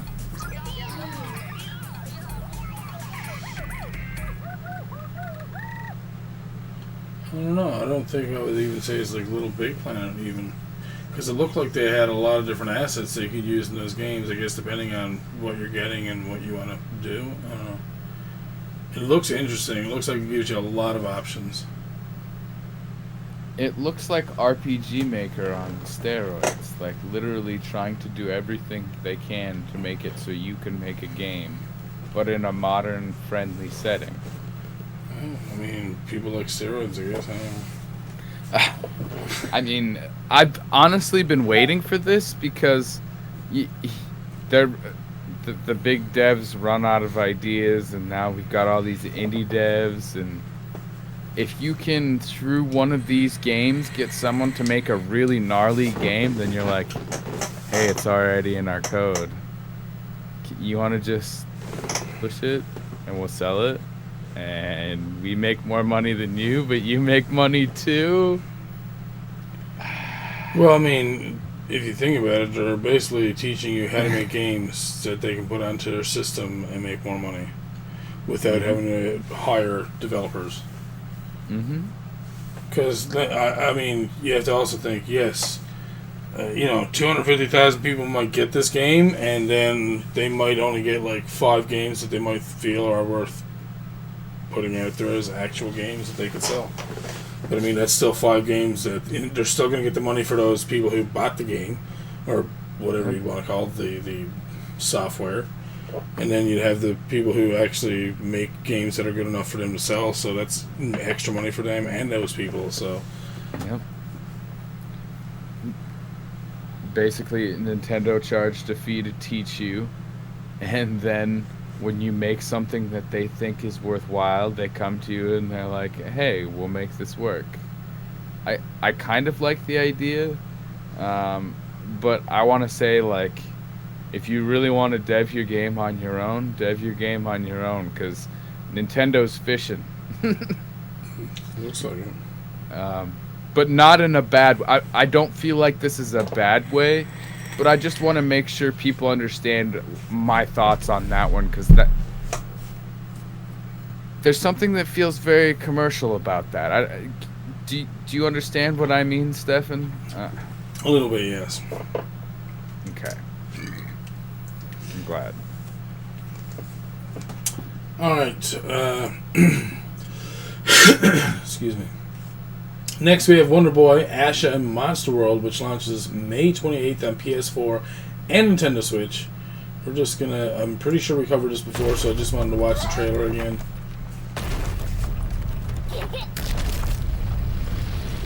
Looks very Dragon Quest-like. I don't blame you for wanting to watch this trailer again.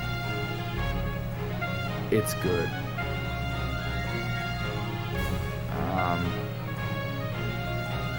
And it is very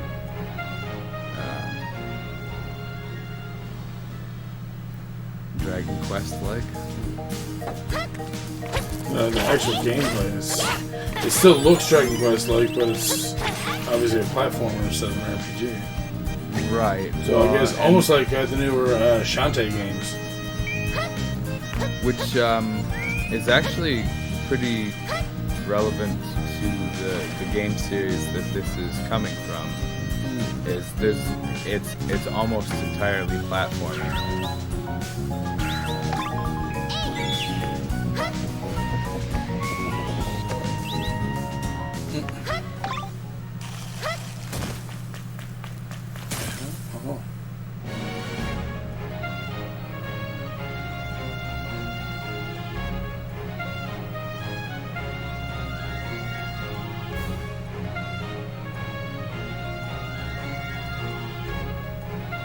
Oh, 3D. Or 2.5D or whatever. Yeah. Well, it looks pretty good. I'm looking forward to that. It's a fun little platformer game. Maybe this one was shot at some point. It says Game Hunter. She kind of looks like Shantae, which is weird. When they were opening the chest, and the worst part is that it's called Monster Boy, and I'm like, wait. Or sorry, Wonder Boy, Asha, and Monster World. I'm like, wait. Oh, well, Asha, I guess. Yeah. Still Wonder Boy. Why call it Wonder Boy? Who cares? Anyways, next we have... in a rare move, several big Nintendo games are on sale for $40 at retail and digital. Mario Odyssey, Xenoblade Definitive, Fire Emblem Three Houses, Super Mario Bros. U Deluxe. So Nintendo games go on sale pretty much never, so multiple first-party titles go on sale as we're telling people about. They were all previously $59.99, and now they are $40. That's US. So obviously they will be a little bit cheaper for Canadian people as well, but yeah, those are all titles I do not have yet. I'm not sure about you, sir. I know we have Super Mario Bros. Super Mario Odyssey would be nice. Xenoblade Chronicles would be nice. Even like all of them, really. They're all good games. I think we also have Odyssey, so there's only 2 games on there, and I'm not enough of a fan of a Fire Emblem game series to do that. Mm-hmm. But the definitive version of Xenoblade Chronicles might be interesting. Yeah, no, it's definitive.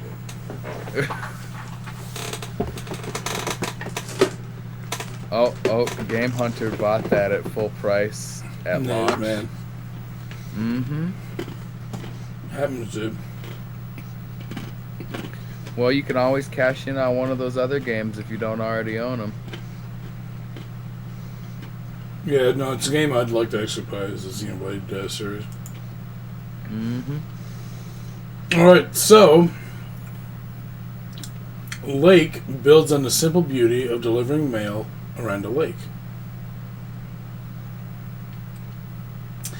It's 1986, computers are only just beginning to see widespread adoption, and you, the player, as software developer Meredith, are in a mail truck in your hometown helping the local postman figure out if he needs one. He remarks that it might help with taxes, as he's never been great at maintaining his books. Sure, there are programs for that, Meredith says, but you'll still have to put in some work yourself. That's How Lake, an upcoming game best described as a narrative mail delivery sim, starts out. Meredith is back in her hometown of Providence Oaks, a town built around a gorgeous lake to fill her father's spot as mailman for 2 weeks. Set apart from the hustle and bustle of a city life where she works overtime on life management software, yes, there is a sense of irony to it, Meredith's workation is a temporary reprieve. Well, it can be. I want to watch the trailer. Let's take you back to 1986 in this pretty little lake town called Providence Oaks. Meredith Rice lives 3,000 miles away, but she's coming back to her hometown to fill in for her dad, a mail carrier. I wasn't really expecting that for some reason. It's a lifetime. That's her boss. Yeah, Steve, I really have to. It's quite a change from her big city job. Different pace, different people. I think it's a toy bear. That's local cat lady Mildred Jenkins. Bit of a nosy cozy, aren't you? That's Robert, So for the those of lumberjack. you listening in the audio there's version Maureen, of the cast who right runs now, the the main diner. character is living her life normally. pancake time! She was on the phone, and now she's giving someone a teddy bear. Little old lady. Are they? Will she reconnect with her best friend Kay? There was some Brings logging back that she memories, did. doesn't it? What is this, life sim? Like you could Will she literally get into trouble? I advise you to have answer the any following job in the questions. town? Will she fall in love? We could I'm not have a really cup of sure tea at what's my going on place. here. What will she do after her job is done? Go back? Stay? Or something else? It's all up to you. So return to the 80s and spend 2 weeks delivering mail in a town by a lake. See, that was the part I seen. I thought it was more driving it and delivering mail overhead kind of thing. Oh. So it was not exactly what I thought it was going to be either. So, oh my god, this is a lengthy friggin'... Oh my god, that was very long. Yeah. Alright, so basically it looks like you have to deliver mail. There's just like... It looks like there's a good chance it's a very linear... Hey, deliver mail here, get some story, deliver mail here, find out who this person is, and get some like story for more story later. Mm-hmm. So, yeah. I'm not sure how much I would enjoy it. I thought it was going to be more, like I said, this overhead view where you're actually delivering mail and that kind of thing. But yeah, I'm confused. From the stuff I saw, it looks like you may be able to play as other jobs. So I've been misled by this. Well, no, you work for a company and your dad is sick or something, so you're filling in for him at his post office job. Okay. So you have to pay attention, Steve. I'm sorry, there was too much context. Next time, more money. Pay attention. Attention wants more money. You give it to you. Fine. Game owner, I would weirdly want this game. Again, see, it all depends on who the person playing it is. Mm-hmm. Mm-hmm. Just because I don't like how it is now doesn't mean somebody else wouldn't. And that's cool. If you like it, that's good. I'm glad. We have one last thing here from Destructo before we get into Kickstarters, and this one should be a little bit more upbeat. The bass-pounding shooter, BPM, Bullets Per Minute, is coming to consoles this summer. Alright, launching on PC in the fall of 2020, BPM is a high fantasy and very metal first-person shooter which sees players in the role of a heavily armed Asgardian Valkyrie desperately fighting to keep the realm protected from a demonic invasion. BPM's gameplay sees players rewarded for meting out vengeance to the beat of a hard-rocking soundtrack, bagging new weaponry, and heavy buffing power-ups while utilizing a complex traversal system to stay one step from harm and look dang stylish while doing it. Let's watch this trailer. I want to hear some music, too.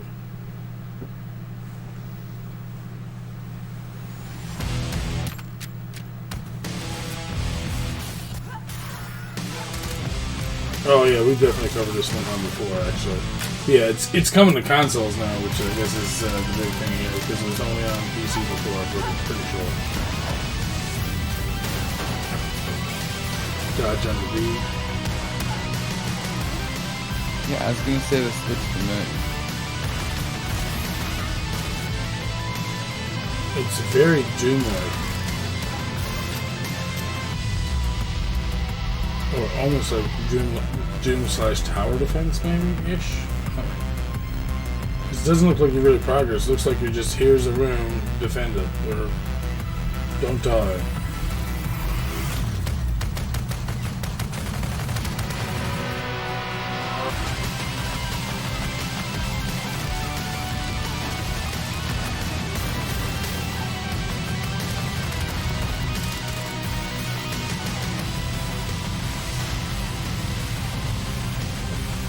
It looks badass, though.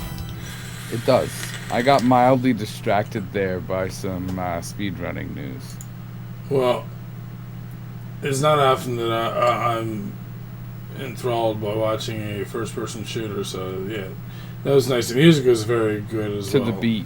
Yeah, this whole rhythm gaming seems to be catching on again, which is not a bad thing because nope.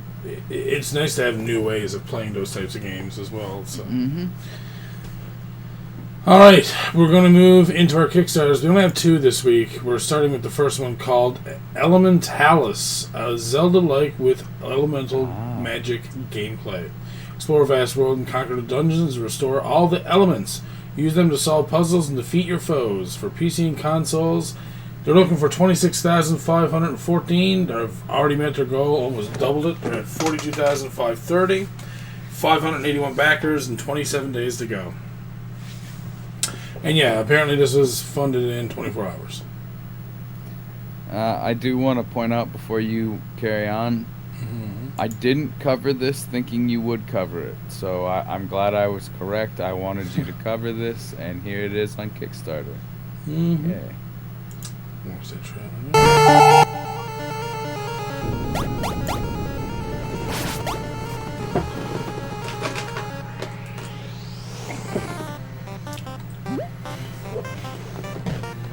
Ooh.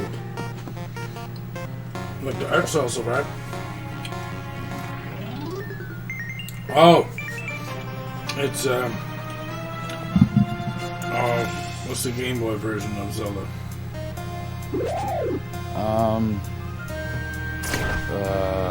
It's not Four Swords that they did on GBA, is it?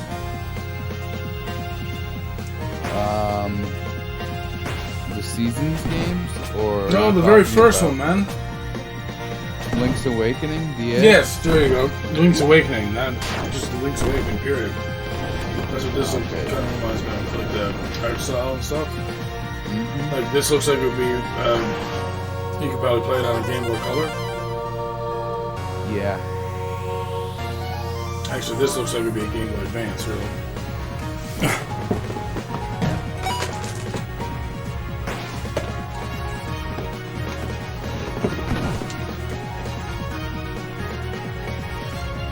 Really nice.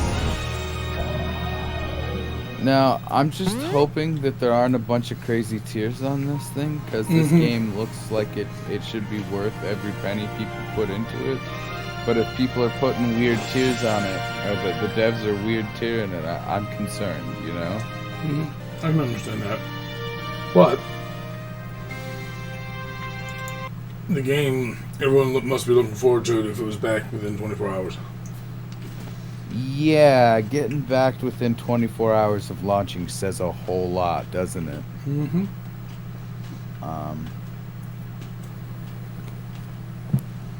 Holy crap. I like this game. $5 gets you a postcard. €5 gets you a postcard. €15, 23 Canadian, gets you the game.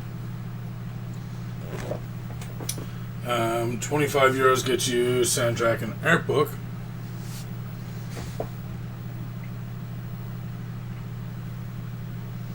€30 gets you beta tester. €40 gets you a pin set, acrylic pins.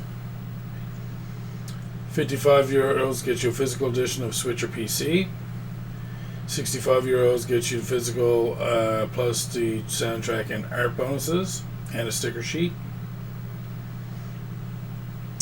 €75 gets you a physical copy, a standee, and a poster. Early bird physical collector's edition. Sorry, and physical collector's edition. Early bird and was that an early bird for that one?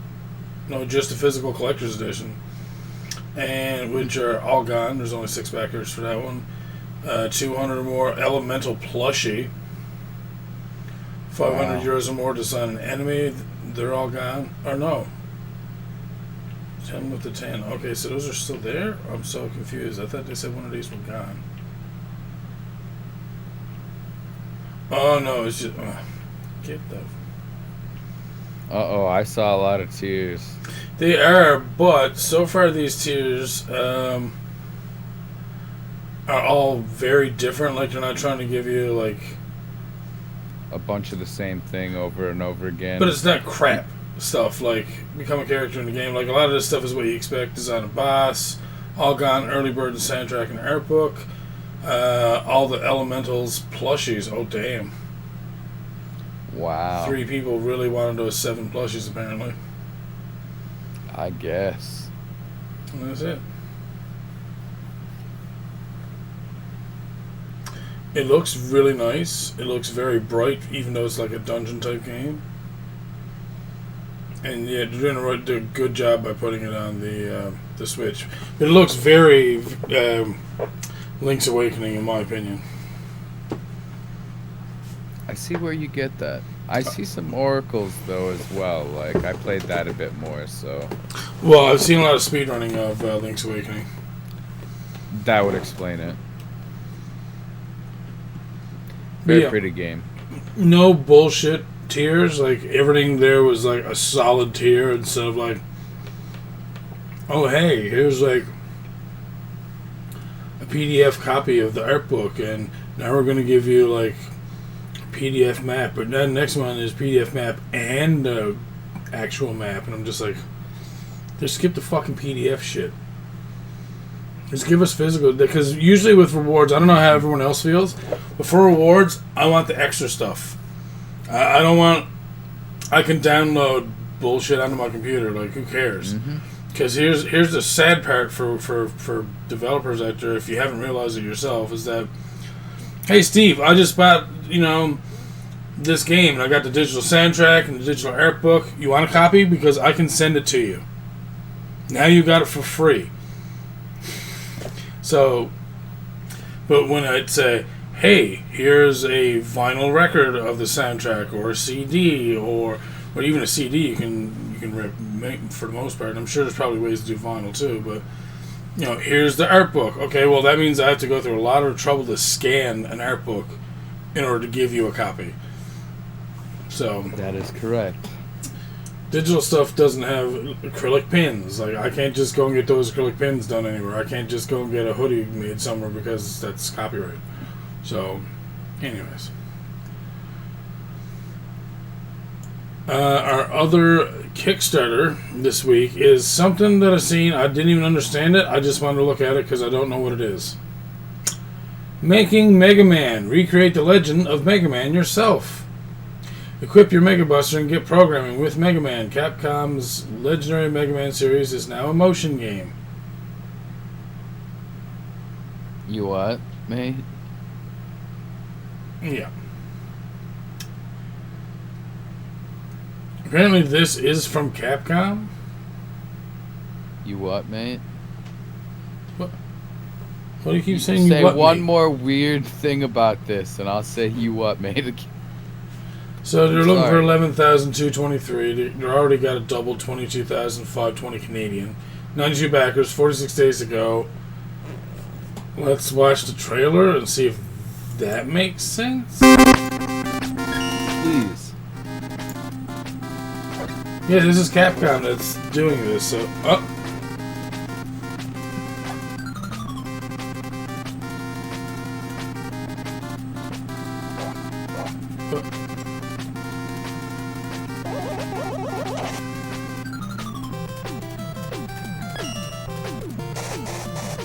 yeah, but why? Oh no. But why?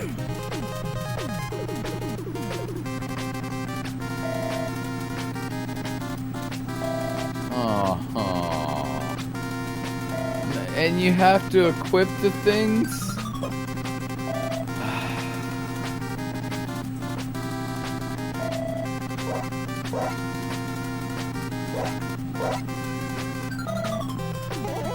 Motion controls, yeah, big fucking whoop-de-doo.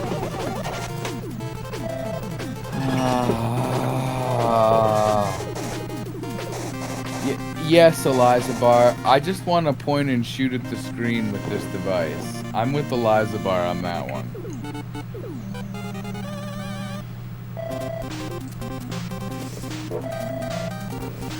I am deflate, guys. This is not as cool as I thought it would be when I first saw it.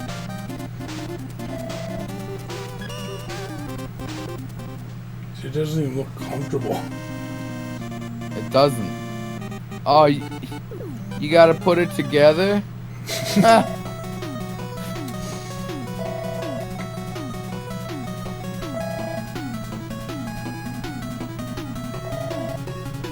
Software. Yes, I know you need software. That was implied when you were playing the game through a computer.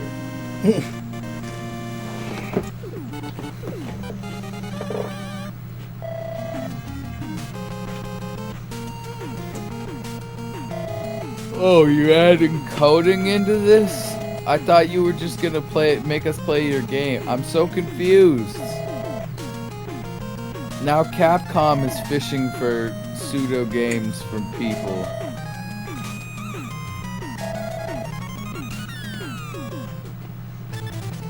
I say pseudo. They're real games. I'm just hating for no reason. Yeah. So what do you think about this, Stefan? I'm real curious. Like, just. I don't understand the need for it.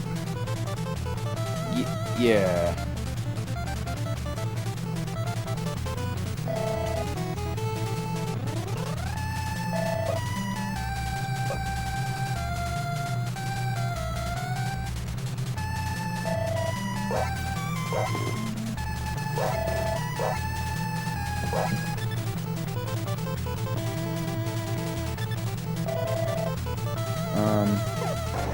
I just want to say, I think they could have done something better if they really wanted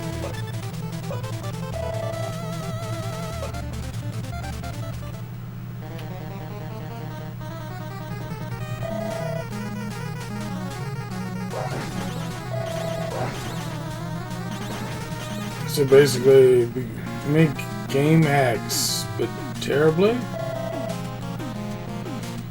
No, you make game hacks normally. You play them terribly. Oh, man. I feel like that's exactly not what I want.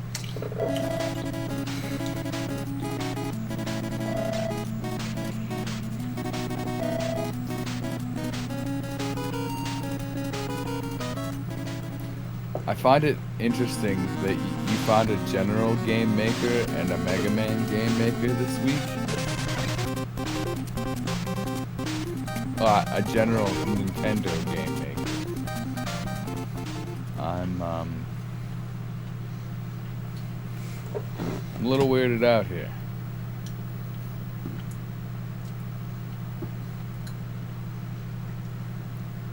Yeah, see, part of what they're offering. Discount 10%, 24,840 yen or 279 Canadian dollars. US dollar 10 discount. I make. What the fuck? What?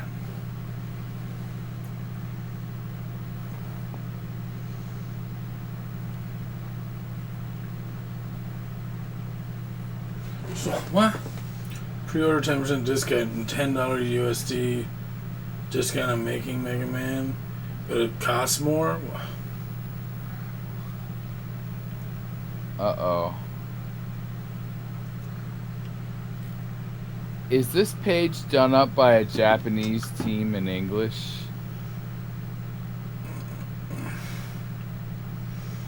Basically, each one is a discount of the neck, like it's lower discount. So, all the 20% discounts are gone. Now it's 10% discount.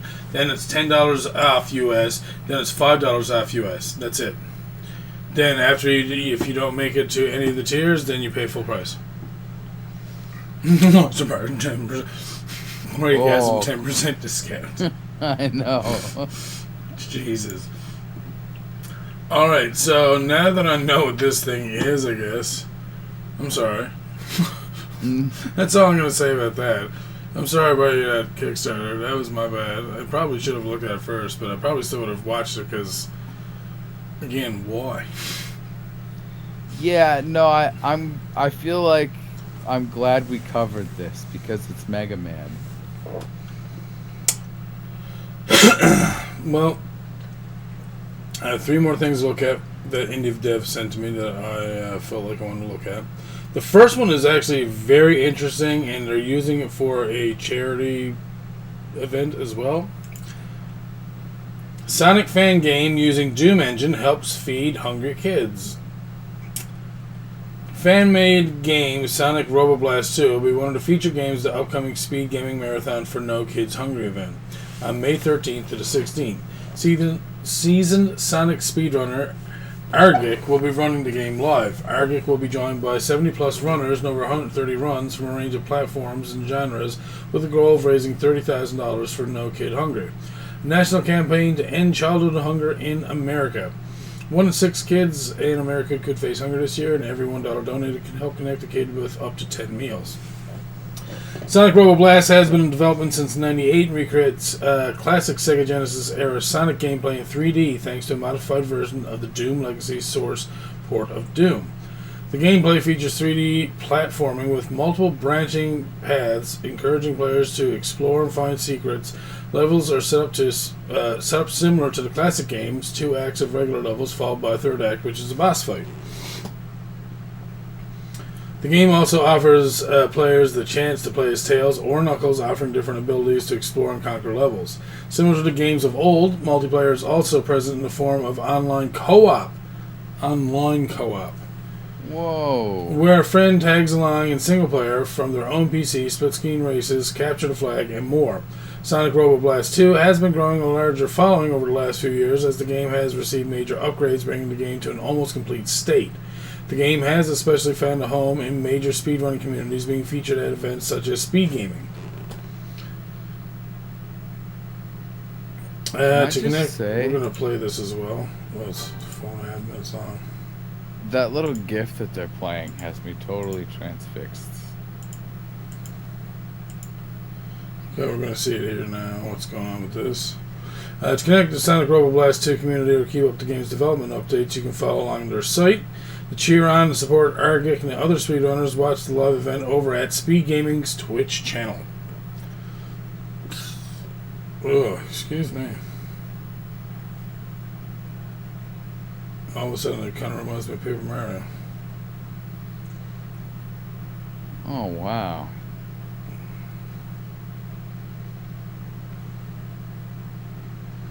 Yeah, it actually looks pretty good. Like for a fan game or a fan-made game like this, it does not look terrible.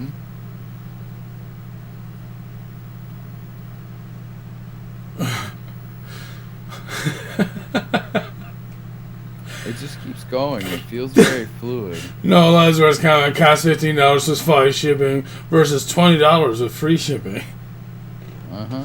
As a Sonic fan, this is freaking cool, and charity is always good. I think I've heard of that Sonic speedrunner as well. 60s play modern Doom, Source ports, Peace Transfix, Nocturnus, Moonlight was a cool game built on the Gloom port of Doom. I was gonna say, I thought this was on the Doom engine, and that's part of the reason why I'm so transfixed is because it's moving way faster than I thought things could on this engine, and I'm just like, look at it go, look at it go, look at it. It's a good spot.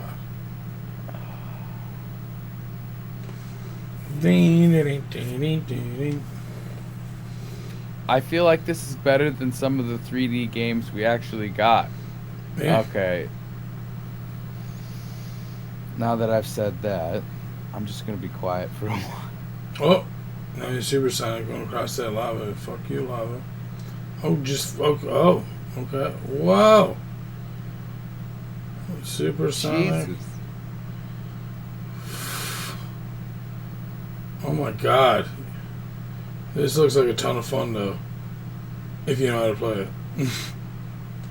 You know, I'm starting to feel a little like Croc, Banjo-Kazooie, like Mario 64, any of the like major early 3D games. I kind of get a little bit of that vibe. Hell, even like Turok. Very N64 for some reason. I don't know why.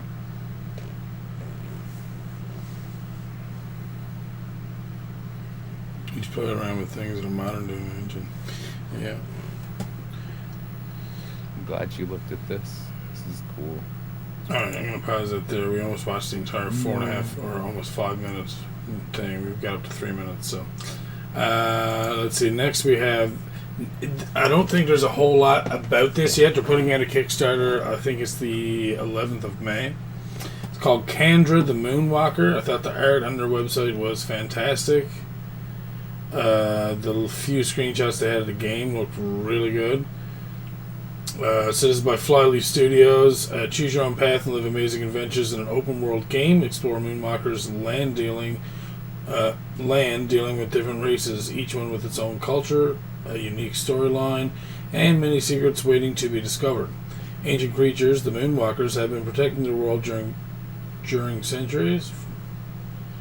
In this game, you are Kandra, your lands and your friends are in danger, and there's only one way to fix it: fighting and traveling from one area to another to recover the soul feathers and bring those dark times to an end. Emotional music and music and characters. Live your own experience. And yeah, there is no Kickstarter just yet, so it's something we're probably going to cover in the future because it looks like it could be a very interesting, very well done game.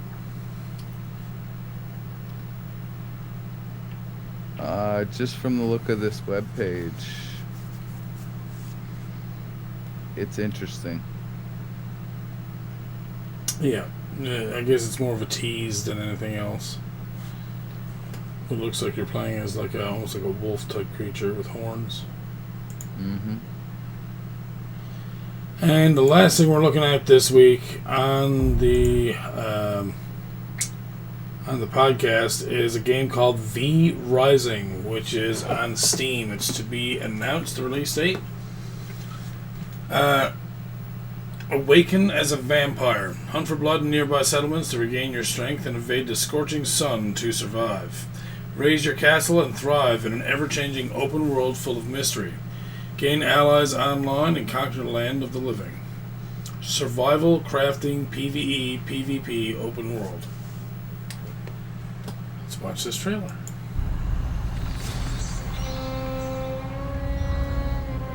This I hope they actually was show gameplay. ours. We ruled this land. No gameplay. We owned the night. Let's see. We're probably grounded. And rose up against us. We were overthrown.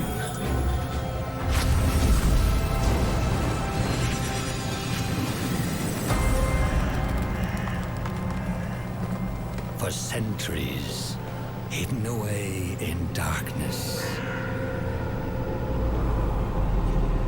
Tortured by thirst. Choking down dust. Starving. Until now, our hunt begins again.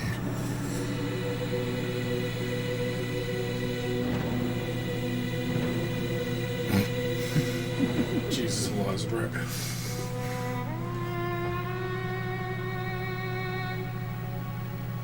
I'm pretty sure. Oh, it does say PvP there. Dang it. I was hoping it was mostly PvE. Oh, MMO. Ugh.